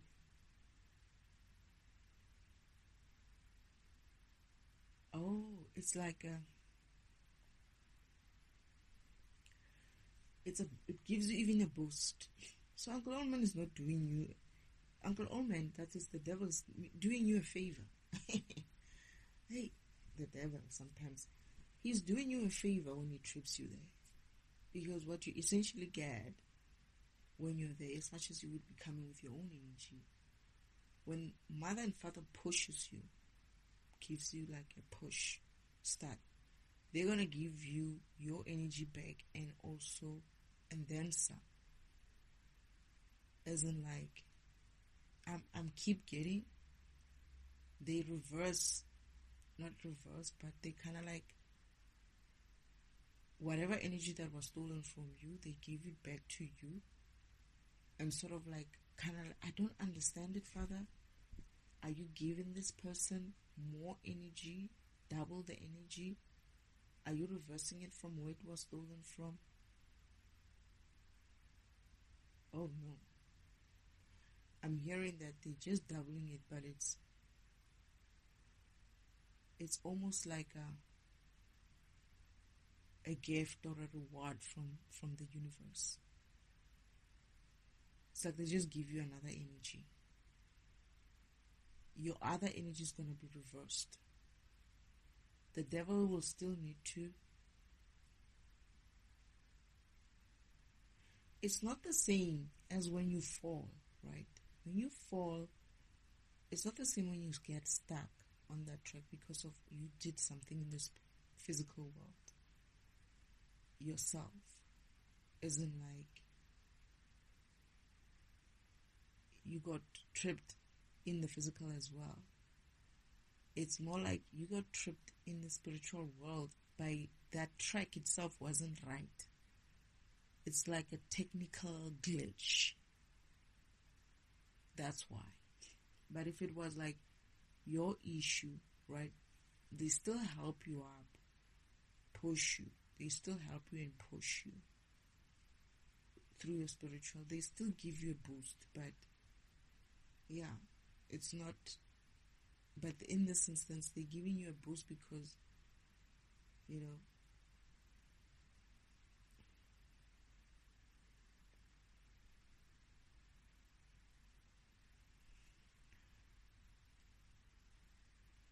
it's almost like I don't know how to put it. It's almost like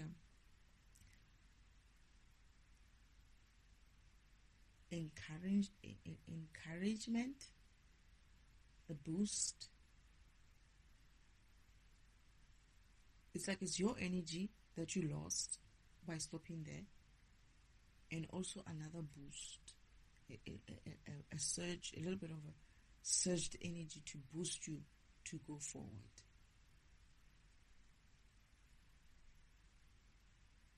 So Uncle Devil is not really, he's doing you a favor by doing such bullshit.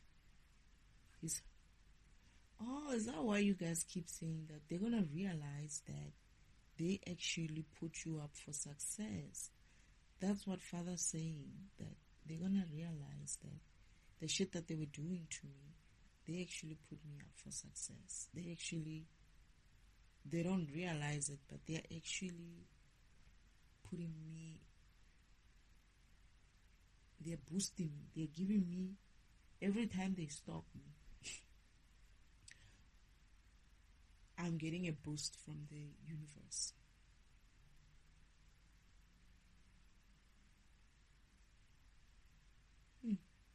Because I'm working on myself. That's what I'm getting. That boost is like an encouragement. That encouragement, is like a boost. Like that, don't worry about it, right? Just move forward. Don't listen to these people. Don't think about it too much. Just focus. Just keep going.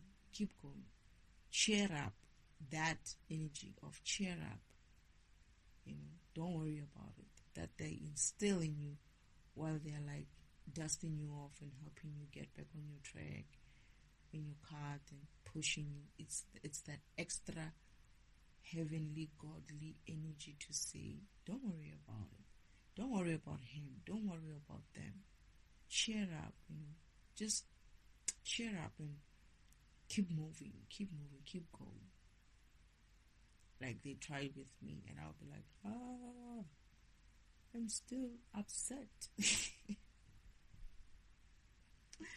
Yeah, something like that.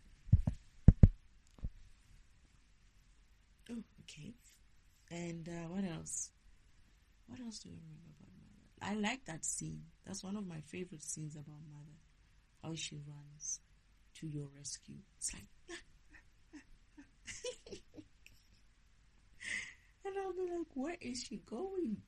I didn't know for a long time. I didn't understand where she was going until I saw her one day when she was running to help someone, and I was watching her through the window, how she was running. I was like, interesting way of moving. So some of the things we're doing here in the physical world is pretty much what Mother, some of the things that Mother is doing is pretty much, what I mean is some of the things that females are doing on earth is pretty much inherited from Mother. And some of the things that men are doing pretty much are inherited from Father. So as above, so is below, something like that. Or so is below, so is above. Same thing. Is there anything else? Let me think about it. I like how Mother gets firm with Father sometimes. I feel for Father though, but the way Mother kind of puts her foot down, it's like you would wonder how is it. I used to, because I never understood this dynamics of between men and women in that way until I got to earth, right? I just saw them as Mother and Father. But I also wondered, why is Father kind of I'm not going to say he's afraid, but he's kind of whenever he does something that he knows he's going to get in trouble for with Mother, you should see how he behaves. Same way as men behave on earth. He does the same thing. It's like he knows that I'm going to get it. I am going to get it. I should just... I remember one time when Father realized that Uncle Oldman has set me up with a specific type of demon that he installed in Imposter Goddess Sister. This incessant being that never stops until it achieves its mission, which is what I'm dealing with right now. This is why I'm still here, because of this incessant being cannot stop. So the only way to stop it is kind of to wear it down, right? So that's what Uncle Devil did. And Father was like, damn it, this is where when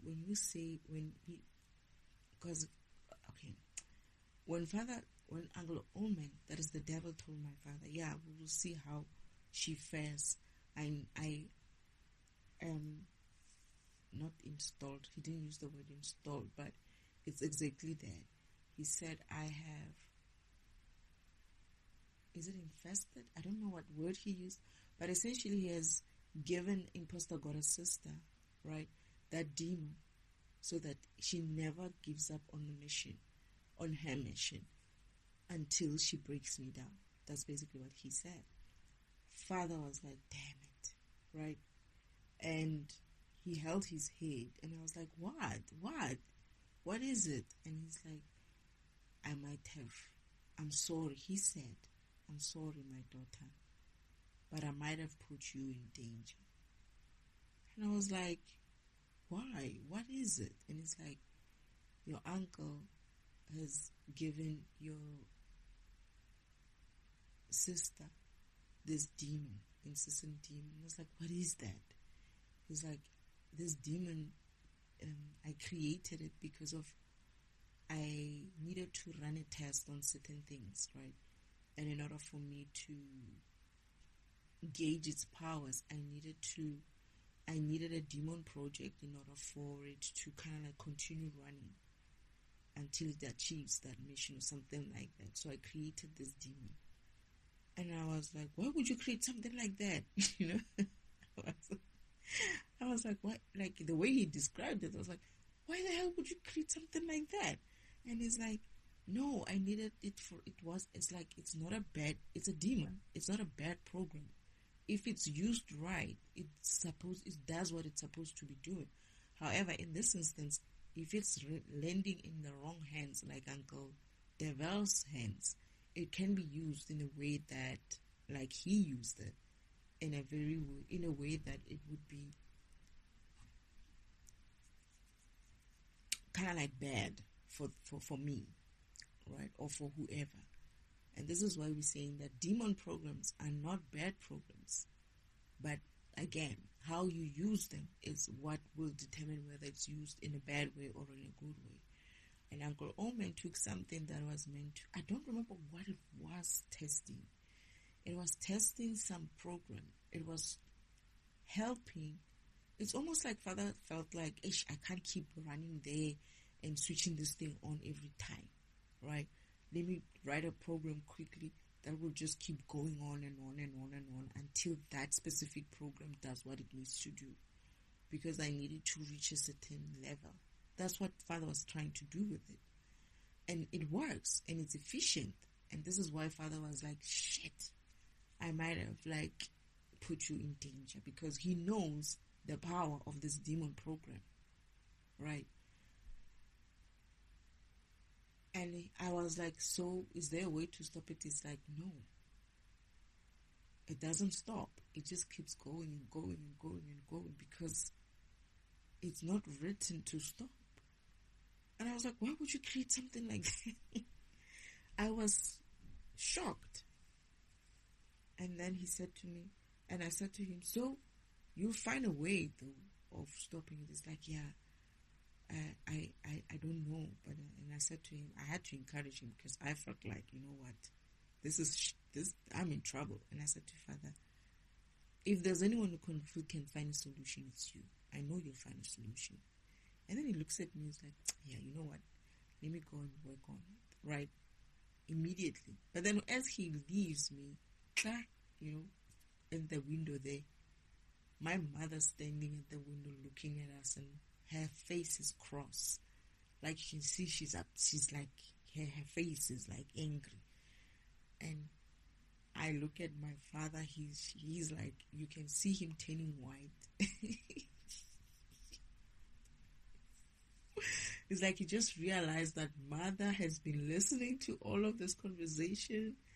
She heard everything, and she saw everything, and he's looking at her, she's looking at him, she's looking at us, and I'm looking at her, looking at my father like with this murderous look. And my father's like, you know how men like to like kind of like rub their head or rub their hair? He does that, and he's like, yeah, let me go work on it. He doesn't say anything.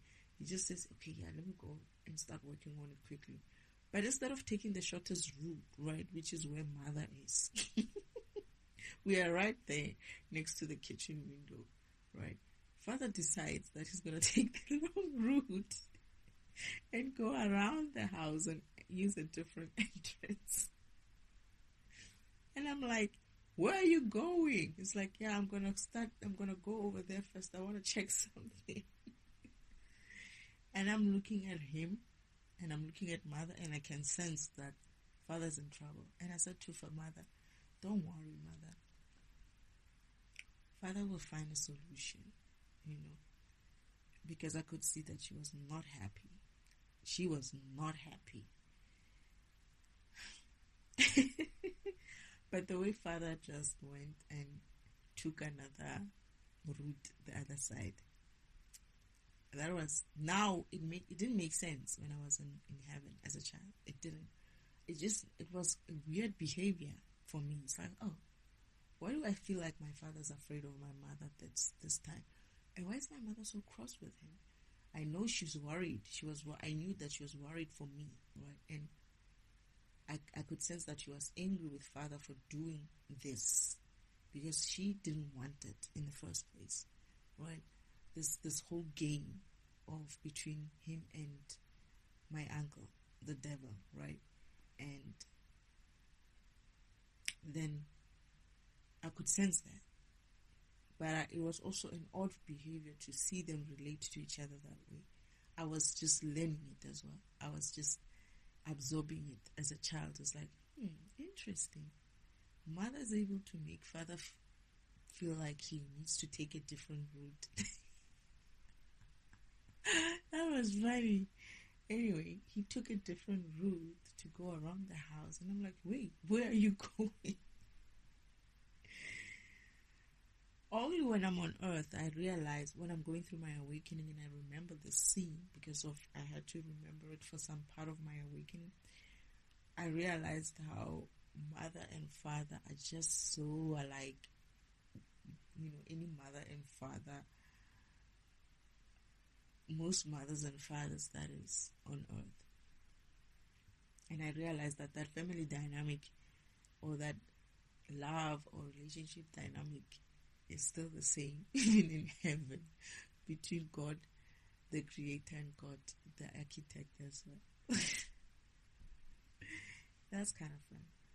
But you should have seen Mother's face. She was cross. Like, it's almost like it got dark a little bit. Like, you could almost feel like, okay, are they looking for dark clouds? It's like, there should be some. The way she was so cross, you could be like, expecting dark clouds or rain or thunder or something like that.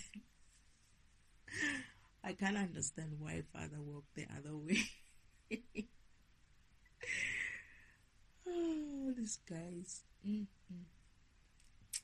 Yeah, that's Mother in a nutshell. She's very much like most mothers. I would think she would be even the same as grandmother.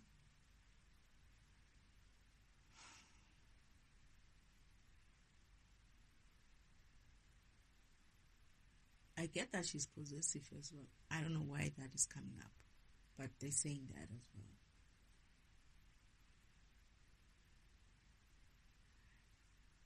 She is possessive of me as well, as much as I'm possessive of them. That is my mother and my father.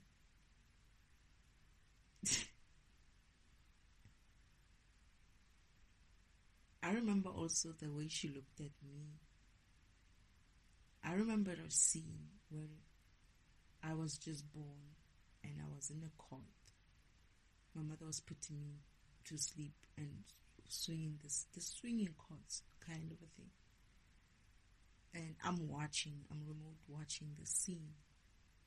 And my mother's like just so happy. She's glowing, like glowing. You can't see me because she's essentially rolling a light. It's like I know it's me. I can see that there's a baby form and I know it's me, but it's just the light inside. This baby is just glowing. It's just light, pure light. But then herself, she has this glow. She's so glowing, right? And she's just rocking this cot, right? And then father comes out, right? He stands at the door, watches her, watching me sleep, and he starts also kind of like glowing, like he's happy as well. He's smiling. Mother notices that he's there at the door. She turns and he smiles. She smiles at him. They smile at each other. And she says something like she's finally sleeping or something like that.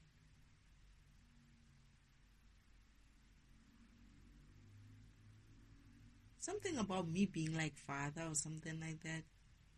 She's just like you in whatever. And then she's like, she's finally sleeping. And then she gets up. She goes and stands with him at the door. They look at each other with this such a loving way, glowing even more, right? And then they're leaving me behind because I'm sleeping now, but they're leaving me behind. They're just holding each other's hands and they're walking out and leaving me in the room. I don't know what about me, what is similar, what is it about me that I'm just like my father. It's like I'm kind of fuzzy when I have to sleep or something like that. And I am. I still do that, come to think of it. Mother said something like, she's such a fuzzy sleeper, just like you, or something like that. And then she's like, she's finally sleeping, at least. And then she gets up and then goes to her husband. And they look at each other and they're smiling. They're so happy. And then they hold each other's hands and they walk away. That is one of the fondest memories I have of them. As much as I was removing it because I was a baby. The way I'm sleeping is the funniest thing. I'm sleeping like, I don't know. You know how babies sleep, right? Like I don't have any care in the universe. It's kind of like a sleeping position. Like, you know how they just have their eyes, their legs, and their... It's the same thing.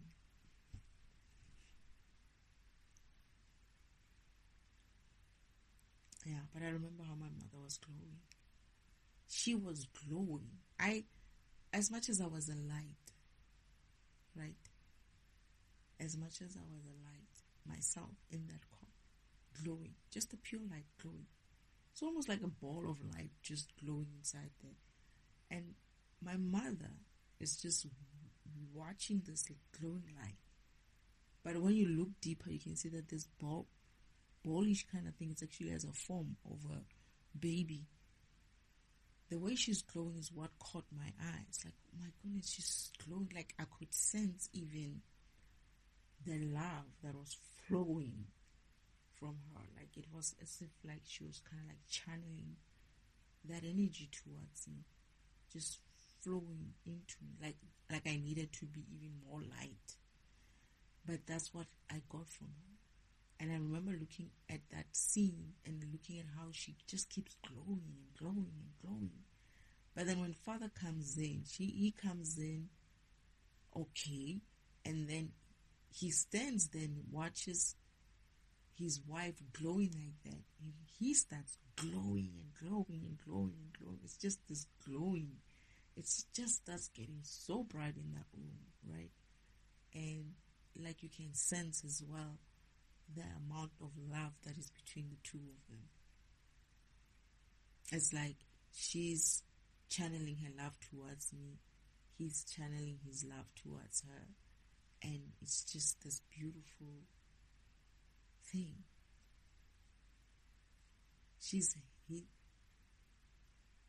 They say something like, this is where father said something like, the ancestors finally answered our prayers. Yeah, the ancestors finally answered our prayers. Father and mother pray as well. That's one of the things that I actually wanted to share at some stage. They do pray. And they pray to their ancestors as well. And this is where I was asking fathers, like, how is it that you have ancestors? Do you have like other brothers and sisters at the time when I was waking up? And he's like, yeah, I do have brothers and sisters. And then I must find that list of questions that I had for father that I went through when I was going through my awakening. Because they said, yeah, he has brothers and sisters. I thought, and I was like, are you the oldest, the youngest? And I don't remember. He said he was the oldest or something like that. But I thought he must be born by some being, right? Until they told me the story. He made me remember the story of how he got created. And I was like, oh, so you don't have a mother and a father. You are the mother and the father. Okay. But yeah, the ancestors, essentially, what I got was the ancestors. Remember those beings that I said father had to, gods that father had to kind of like, I would call it destroy, but it's not exactly destroy because they're still alive. They're still existing, but in a spirit form. He had to kind of like destroy their avatar kind of format. Now they're existing as, these are the guys who are saying they talk too much, but not talk too much like that. But I'm just saying they just talk. It's them, and it's not just them, it's many. They felt like not too many, but there are a lot more. But the ones where father sent me to, they are similar to, they are those guys where I say that, oh, so they got better, they got healed. I remember father saying they were also suffering when they had a form. They got better when they lived that form and they just existed as just energy. They were also losing their minds.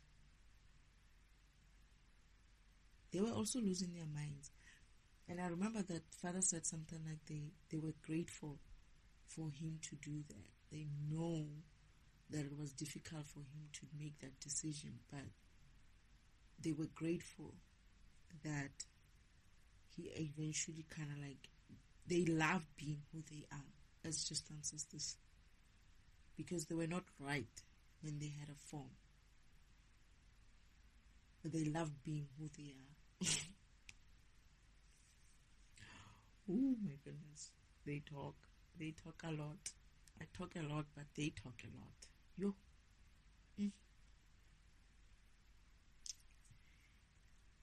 Is there anything else that I'm forgetting about mother?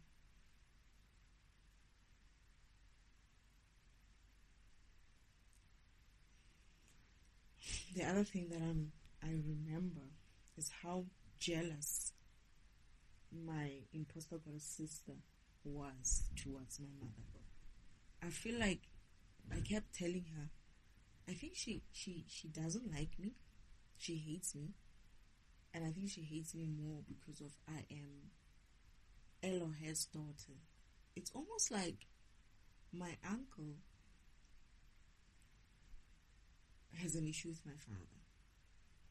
And to kind of like screw my father, he does what he does to me to hurt my father. My sister, that is my imposter goddess sister, doesn't like my mother. And she does what she does to me in order to kind of like screw or, kind of like get back at my mother for something. My mother doesn't really have a thing for her in a sense of it's not even a thing. It's nothing, right? But she has this envy towards her. And I think she envies her position, and she also envies, her position. She's the kind of person, that is my imposter goddess sister, who wishes she had that kind of God status, but she wants that without working for it, right? And this is why she did what she also did to me, because she wanted to kind of like use my powers, have access to it in such a way that it's as if like it's hers without even working for it. All of them do. And everything else, my sister, imposter getter sister, she hates it whenever I mention my mother or my father. She's always trying to get at my mother for something. That's one of the things that I noticed. And my mother didn't want her to be part of this mission. My mother didn't want her first to be the chosen one at the time when she came through to become the light. She wasn't seeing her as, because it's my mother who normally chooses who is supposed to come through.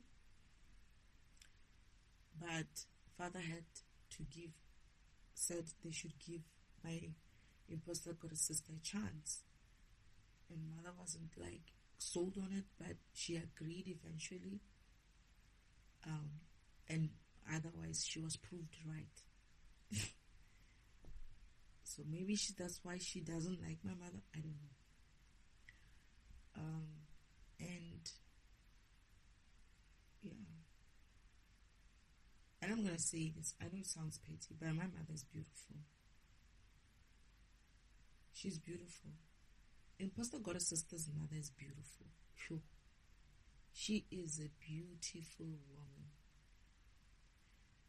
When I first saw her, I was like, oh my goodness, she's so beautiful. And then mother approaches her to give her the I don't know what she was giving her, but it was basically symbolic of her becoming the next light, whatever she was handing to her. But as my mother walks in to that scene and to give her that, I'm like, because I was saying this to her, I was like, oh my goodness, she's so beautiful. She's so beautiful, right? Father's like, yeah, she's beautiful. But then when mother comes through into that scene to give her this, and I'm like, but mother's beautiful. Father's like looking at me like,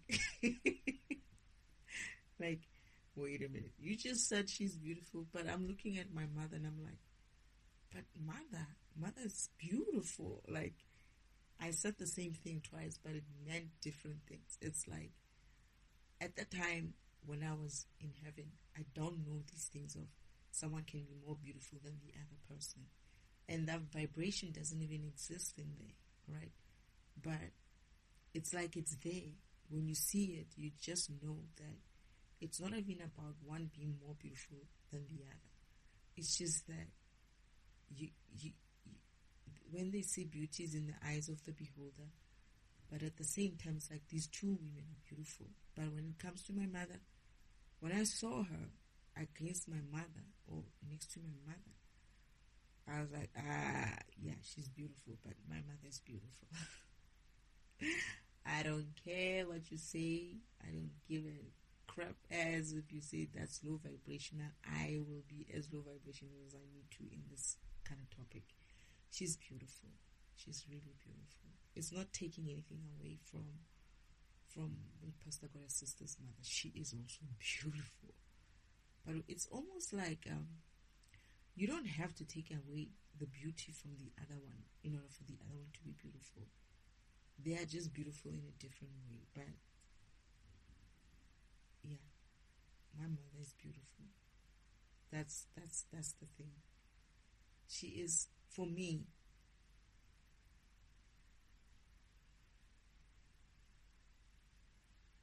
she is really a definition of beauty. It's very much, it's almost like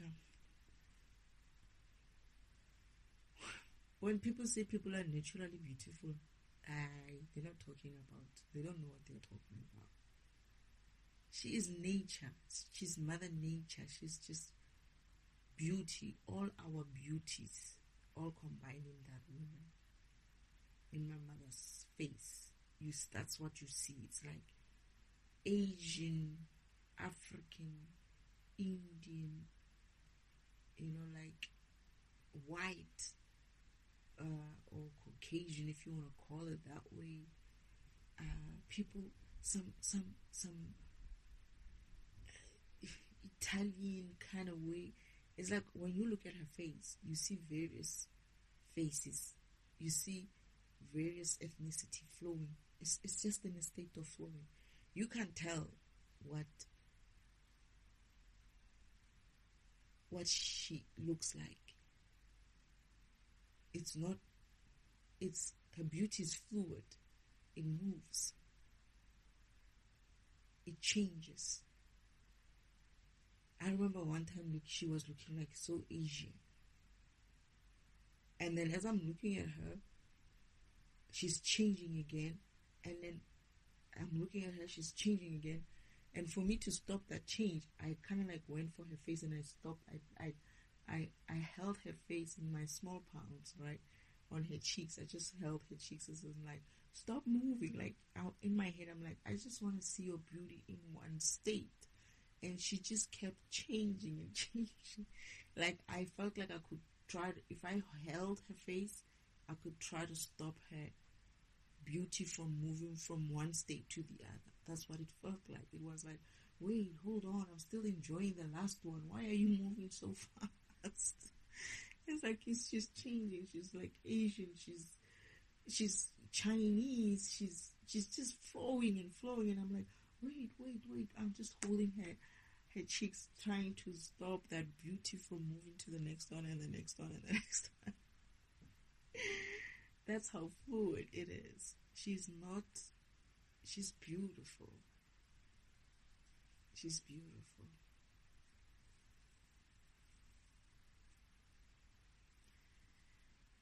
I remember when I said that, I was like, oh my goodness, Father, she's beautiful. I was looking at Pastor Gora's sister's mom. She is beautiful. I'm not lying when I'm saying that woman is beautiful, and my mother is beautiful. But that woman is also beautiful. But when I saw my mother, and I was like, wait, but my mother's also beautiful.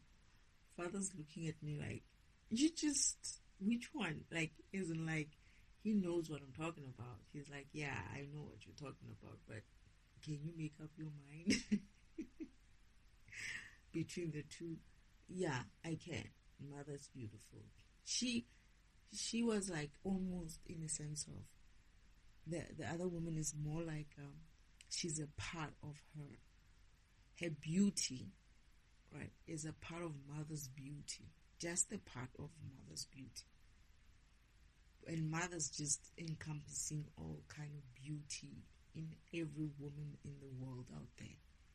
Every kind of person. I don't care how much they tell you you're ugly or what, right? My mother encompasses all of that in one. That's how beautiful she is. It's like you can tell, and it just blends well. I don't know how she does it. It just blends well. It just blends well. I don't think she even thinks about it. I think she's just beauty. You could call her name. You could call her that. You could be like, oh, her name is Beauty. It could be one of her names. Beauty. I don't know if there's any other word to describe her. Gorgeous and what is more like all-encompassing kind of state. But beauty is just a beauty. It's just beautiful. It's just beauty. Gorgeous also may include not just your face, but maybe how you're dressed and how you walk and all of that. Yeah. But we're talking about beautiful, like a flower is beautiful, kind of a beauty. That simple, easy, natural beauty. In and out.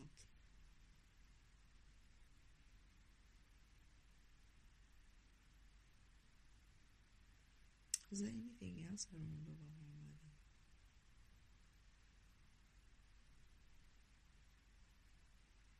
She feels like love. I love the way my father looks at her. I always said if I could find a love like that one day, of someone who looks at me the way my father looks at my mother. The way my mother doesn't even it's almost as if she's not aware how father's looking at her. It's like that. It's like my father, whenever mother says something, Elohim calls him, the way my father turns to just give her attention, that attention, it's almost like he has no other way of living in this existence but to answer to her call. And the way she calls his name, Elohim, it's so sweet, And when he turns, it's in a way of trying to give my mother that attention of, yes, my love kind of attention. She just continues to tell him exactly what she wanted to tell him. But he's busy kind of looking at him oh yeah. When I said mother's like a dream, that's how father looks at her. Maybe that's why I feel like she's a dream as well. That's how father looks at her. She's looking at her like he's dreaming. And my mother's not even paying attention to that. Everybody else sees it. Oh yeah. We see it. Right? I see it. And the other thing that made Imposter Goddess sister upset was when she was approaching father the first time to ask him to become the next light, right? She kind of bulldozed her way through, right? Those servers coming through, and she was pushing everybody out of the way. Get out of the way, get out of the way. And when she gets to where father was standing, father was not in the mainframe. He was outside, and she's talking through the mainframe. I can see her though. I can perceive her, how she looks. And it's like, Elohim, I wanted to talk to you, it's about something to do with being a light on earth or something like that. But then as she's trying to broach this subject, mother comes. Mother was busy with something on the other side. But then mother comes.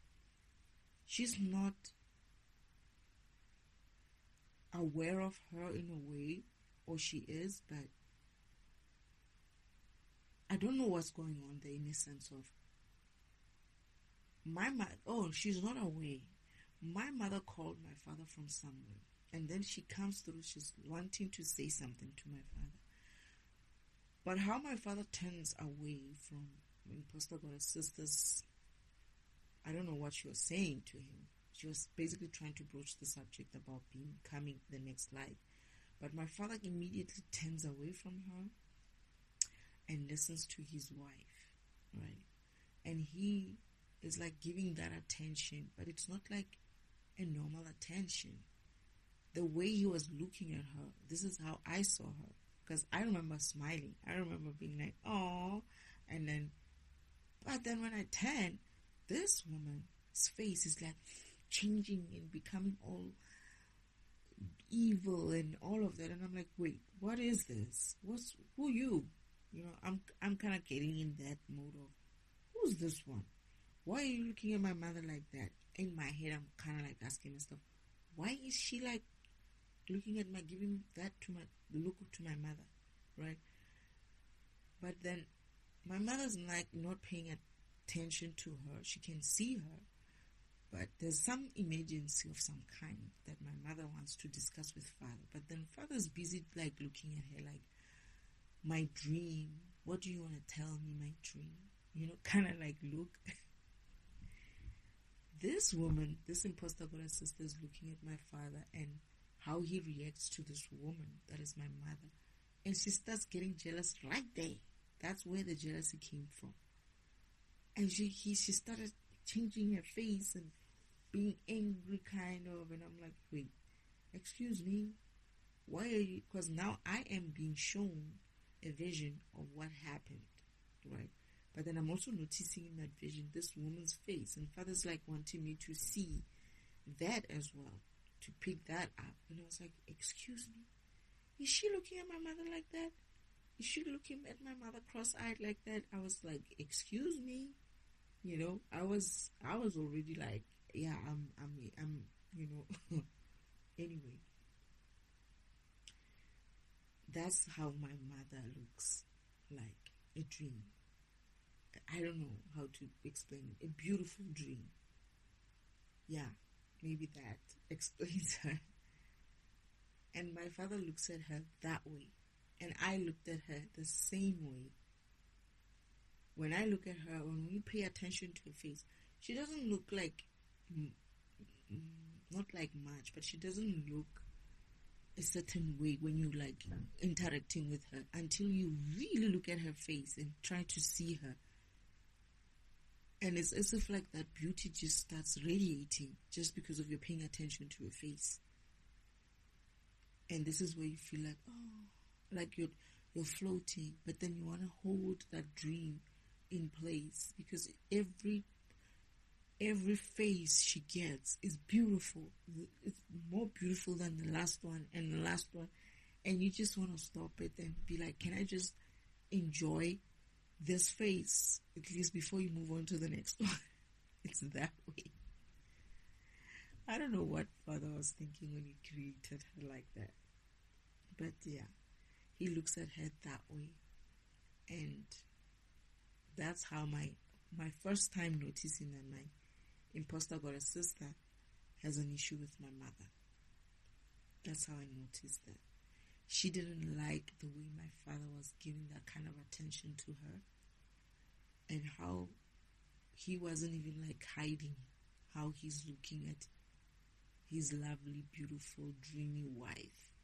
He wasn't even like caring whether she was standing there trying to talk some sort of rubbish about her becoming a light. Yeah, I said that. Even though she was given a chance. And she blew it. But anyway. So that's how my mother is. She's a beautiful dream.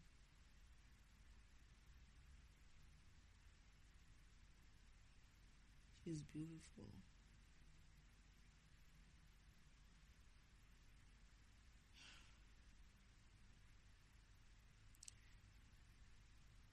And I love her way my father looks at her. Always. There's always this way he looks at her. And it usually happens when mother's just being herself. Like, not just being herself, but like just being, they are just naturally like that between the two of them. Their energy flows that way every time, except for, well, obviously when something goes a little bit off. But the nice thing about mother as well is that she's not even like, it's just like she's not aware, but I think she isn't really. She might be, but she's not falling for it. She's not, maybe she's used to it, but when you see it from outside, and you see that interaction between the two of them, it's also almost like she knows how father's looking at her, but she's not.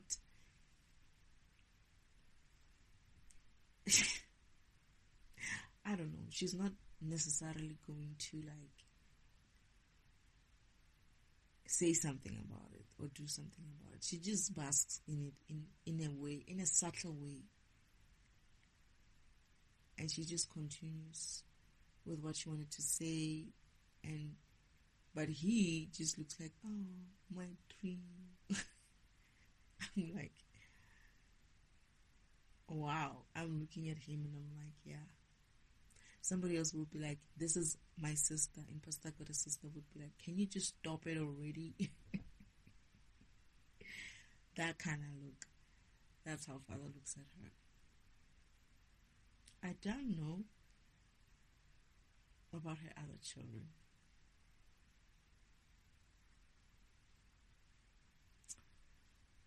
I'm getting like they also do the same thing as me. But they're used to it.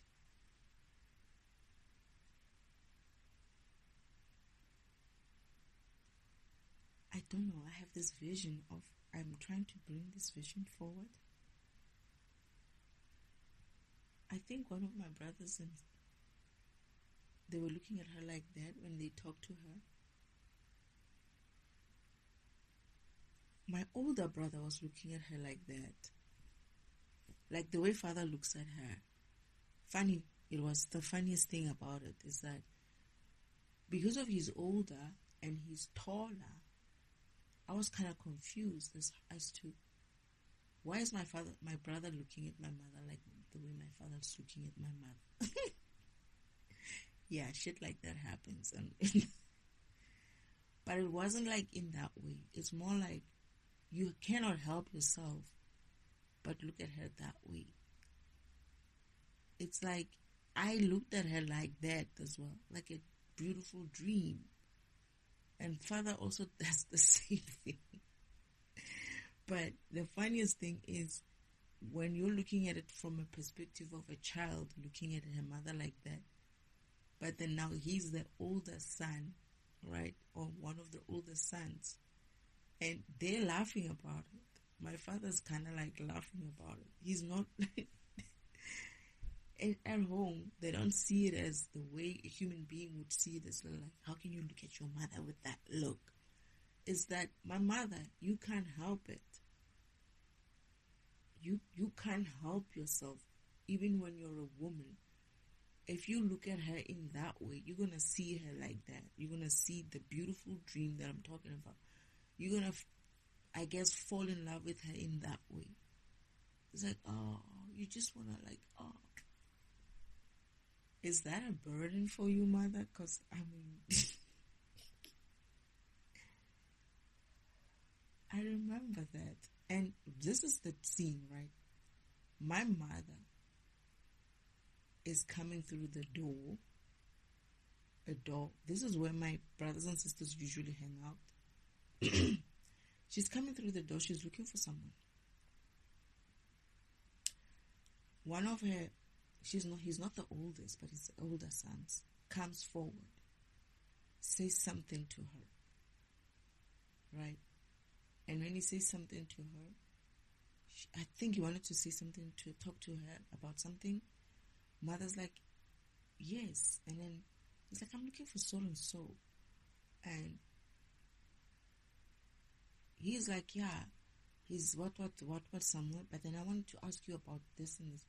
So mother turns and gives him that attention now, right? And when she does that. Now my brother is looking at her. They're talking. It's fine. No problem, right? But as they're talking, my brother starts seeing mother in that way, looking at her longer than necessary. And as he does that, mother starts doing that thing that she does with changing that way. And then what she does as well is she becomes younger as well.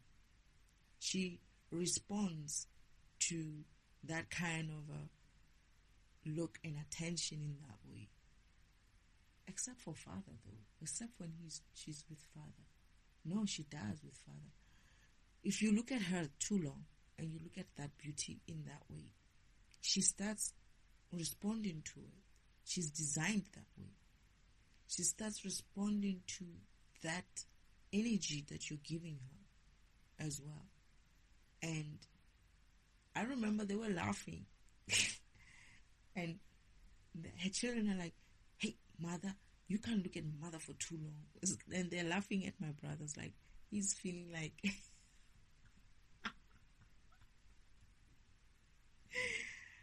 he's like, he was put on a spot in a way. And I think my mother said something like, hey, man, you know, kind of like pay attention or something like that. And then he's like, mother, you know, like, and then the rest of the children and my father are just laughing at him. And he's like, you know, he's trying to get away from mother now. And everybody else is like, and I'm like, why did he do that? And then I think it's my sister saying, you can't look at mother for too long. You don't look at mother for too long because she does that. She has that effect. I remember that about you, mother. I remember feeling like, wait, that's weird. Isn't that how father is like looking at my mother like that? Oh, who's this person now? Now I'm like, I know he's my brother, right? And I'm like having that kind of a defensive way about it as well, in a way. But then the other children are so used to it that they know. Oh, and I remember my sister saying, even women react to her that way. You will react to her that way. I was a child, and I was like looking at her, and I was like, oh my goodness, like I was like falling in love with her in that way. That's mother. You're going to fall in love with her, whether you're a woman or you're a man, whether you're a child, her child, or you're her husband. And at home, nobody sees it that way. You know, nobody sees it as in like a bad thing. It's like, it's funny to them. They laugh about it. And I was like, oh yeah, I remember looking at mother. And I remember also looking at her face and holding her face still. Like, I just want to hold your face and just, you know, see it. Just leave. Just don't change again. Don't, like, I just wanted to put it in place. That's the same effect. But then when it comes to, like, his... is it... I won't call them... boys, I don't know. Do I say boy children? Or, yeah, kind of like his children, her children who are male children, male and female, male children. When it comes to a male children, it just looks a little bit off, right? But then my sister's like, don't worry about it. Everybody reacts like this. Even women react like this to mother. You don't, it's like, the trick is not to look at her when you talk to her. Like, and I never noticed that I do look at her, but I don't look at her like, if you really look at her, if you want to see her beauty, you're going to see that beauty in that way. She is that way. But then father has a different effect. He, when you make him laugh, and I think it's happening with many of them, but when you make father laugh out loud, father starts growing younger. He grows younger. He becomes a boy. Like he becomes a boy. It's like if you get him to like ha ha ha, like laugh out loud, and you just keep throwing those, you know, laugh jabs at him, he just keeps growing younger and younger and younger, to the point where when he did that with me, I got shocked, like scared. It's like, where's my father now? I remember I made him laugh. And I just kept saying things, and he just kept laughing and laughing. And then as I'm looking at it, I was like, wait, what's happening here? And he's like, oh, Destiny, you're killing me. And I was like, I'm killing you? And I was like, and when I said that, I was like, I think when I responded to that, like the way I was like, I'm not killing you, I can't kill, or something like that, like in a childish way. Father just went off again. It's like I just kept saying the most innocent thing, and he just kept seeing it as the most funniest thing. And by so doing, he kept getting younger and younger and younger. At some stage, I was like, like he was such a boy. He was young, he had been like a boy, and he just like realized what it was that I saw, that he was young again, and he went like quickly grew up again, and he was like, what was that? He's like, it's time for you to go. Then he takes me off his desk and he puts me down, and it's time for you. And I was like, what just happened? I'm just thinking, and I'm walking away thinking to myself, what did I just see now? That's father's effect. Mother she also gets young when you look at her too far, too long. She goes younger, and she's very beautiful. She's that beautiful. You don't look at her too long. I remember my sister Elena saying that. It's like, no, don't worry. It's like, don't worry, Destiny. It happens to everybody. It's going to happen to you as well. The trick is not to look at her too long. It's like, and maybe that's why she doesn't respond that way to many people. But my brother wanted her attention because my mother came in there looking for someone else. But then my brother's like, yeah, I think he went to whatever. But anyway, I wanted to talk to you about this and this and this and that. So my mother turns around and gives him attention now.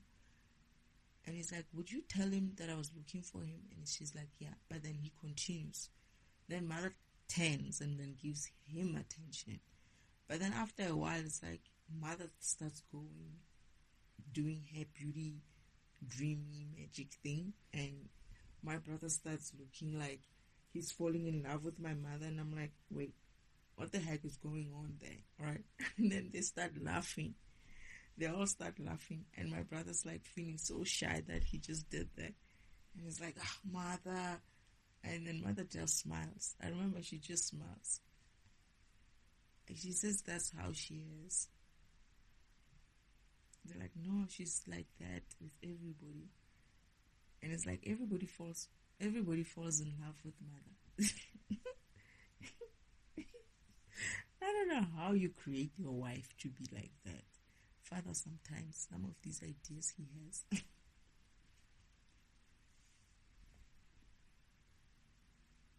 She's love. Oh. You see? That's what they're saying. She's also love. This is why everybody falls in love with her.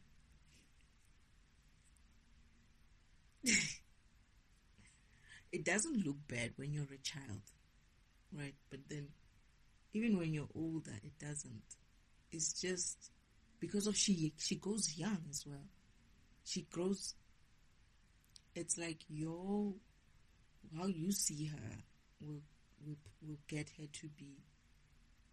She was getting younger as well, and I was like, "What the heck? What am I seeing here? And what was that?" It's almost like she turns into that dreamy person that you want to see her with.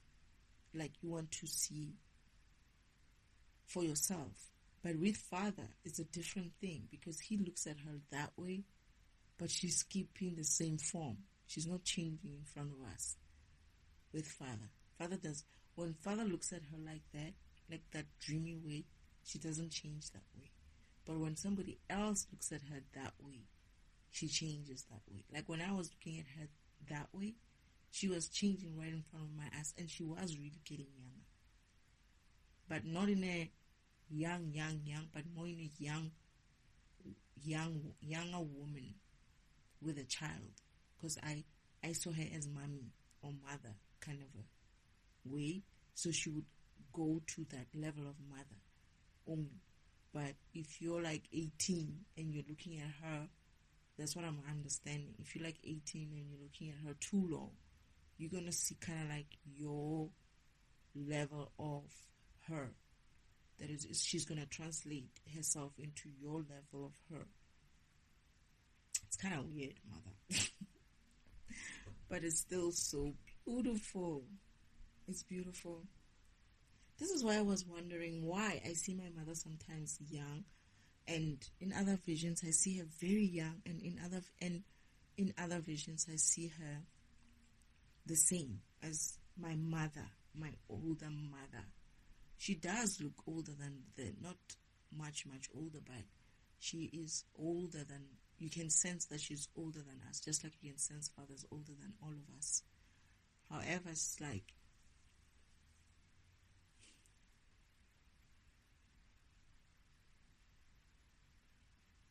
how can I put it though?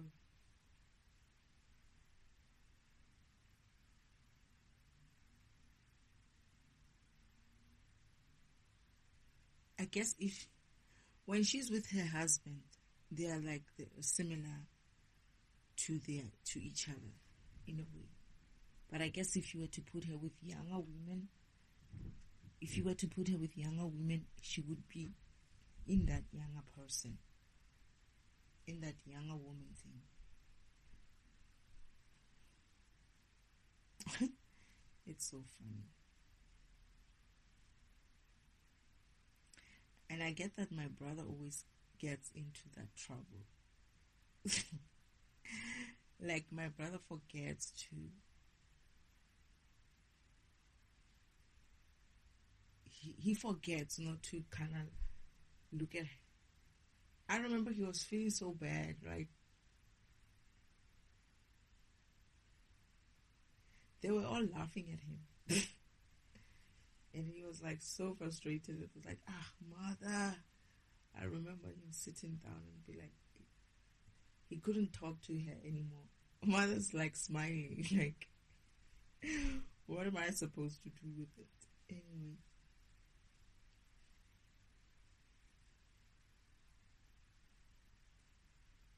I don't know, I think Father's going to do something for him as well. Something about him. I think that's what Mother said to Father. Like, you need to, like, kind of like, I don't know, find something for him or do something for him or something like that. Because he's the only one who seems to kind of like get caught in that situation. Everybody else has kind of like learned to not get in. It's like he forgets that he's not supposed to be staring at her that way. It's very easy to just stare at her.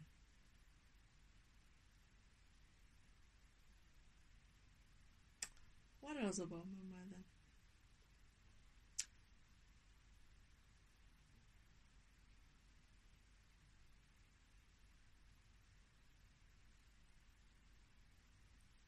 Is there anything else I'm forgetting, Spirit? You know when I was supposed to do this as well? As always, I never think I will have enough information about a specific topic. And with her, I was like, what am I going to remember? My memories have been taken away or have been, about her. I don't think I will have a lot to talk about her. But here I am. Oh goodness, this recording is almost like 3 hours. And my voice is tired as well from talking. So, I'm actually kind of glad. They're saying that I must also talk about how my mother's going to say shit in heaven. Because I had issues during my awakening. When I awoke and remembered who I was, I felt sort of like kind of tainted. So I remember saying, I need to, when I go back home, I want to go and use the pool, the cleansing pool, so that I can get rid of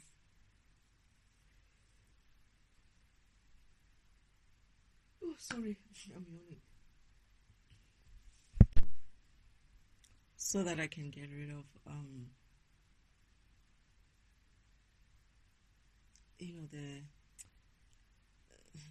the feeling of being tainted.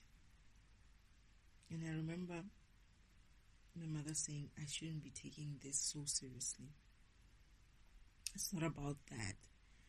But I also remember going back home feeling like I was at home and I felt like I was walking on eggshells because of the way my program kind of is, with this cussing and having this kind of dark way of talking.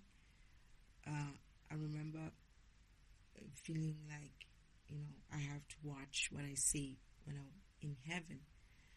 And I remember my mother asking somebody to come and call me. I think it was my sister who came and called me. It's like, Destiny, mother wants to talk to you. I was like, mother wants to talk to me. And then I go, and she's like, I don't remember what she said she was. And then I go there, and I'm feeling nervous, right? I'm thinking to myself, why is mother wanting to talk to me away from everybody in some other place in the house? So when I get there, my mother said, okay, it's like, Destiny, I wanted to talk to you about something. And then I sat there and I was like, here it goes. What did I do? What did I say? And then she says to me, shit.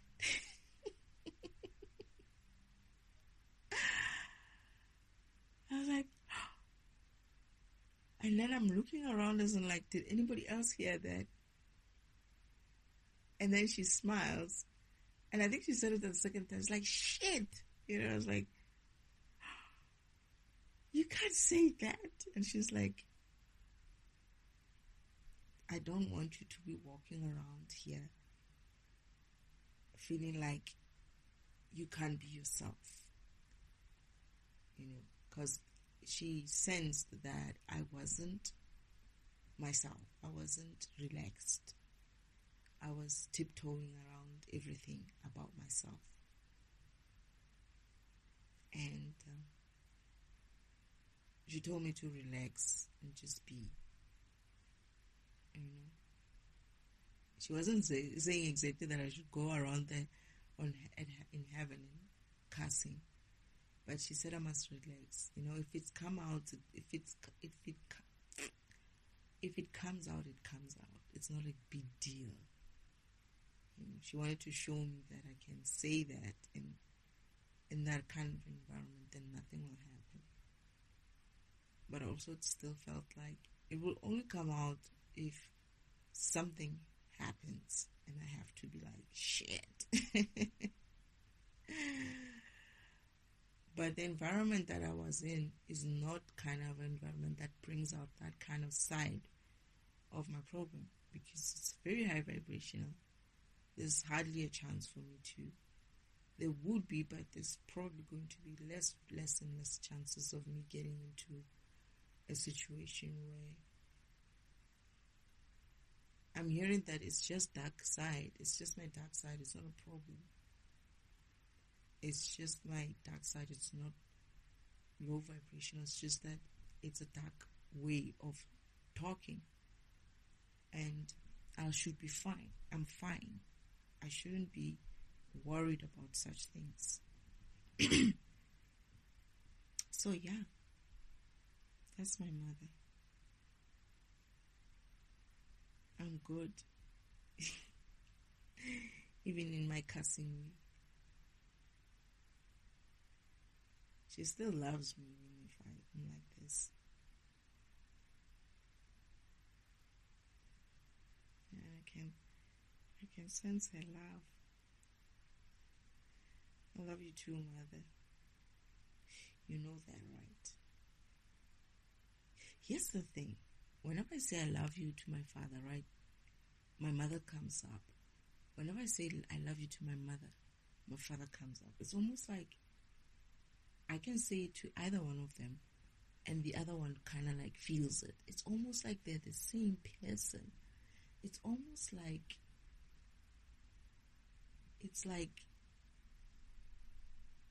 at first I used to confuse it to be like, I love my mother. And my father would pop up in my head. But I would be like, but don't be jealous, father. I also love you too. I was just talking to my mother right now. I just wanted to tell mother that I love her. But I later realized that no. Whenever I say I love you to father, my mother pops up. Isn't like, she's almost like saying, I hear you too. And whenever I say I love you to my mother, my father pops up as well to be like, I hear you too. It's like saying I love you to any one of them is essentially saying I love you to both of them. It's kind of sweet. Yeah. I love my parents and I love my brothers and sisters as well. And my ancestors. And the gods and goddesses who are with me. And my I don't know, they're not my warriors, but the warriors who are with me, the guardian angels, the archangels, you know who you are. I love my whole spirit team. I'm feeling so much love flowing from them.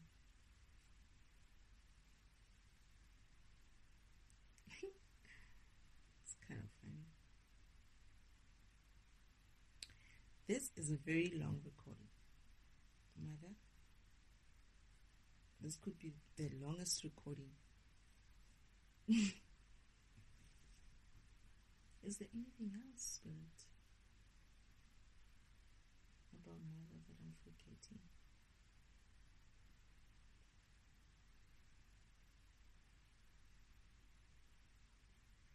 That is Eloher. That's who I'm talking about. Didn't I even say my mother? Elohe.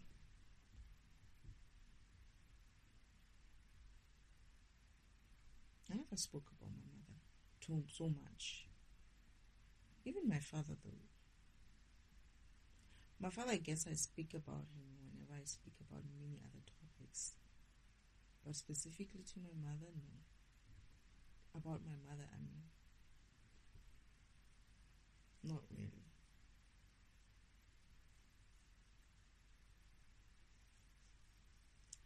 I just had a vision, a very weird vision, but anyway.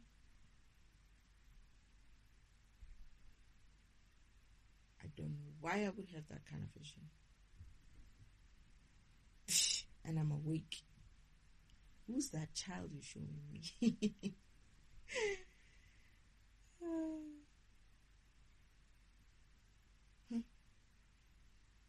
Anyway.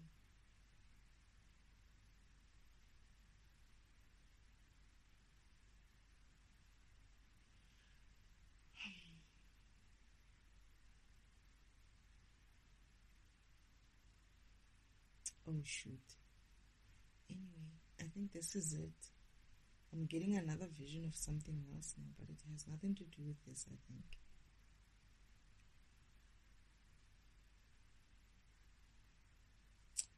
Thank you, Spirit.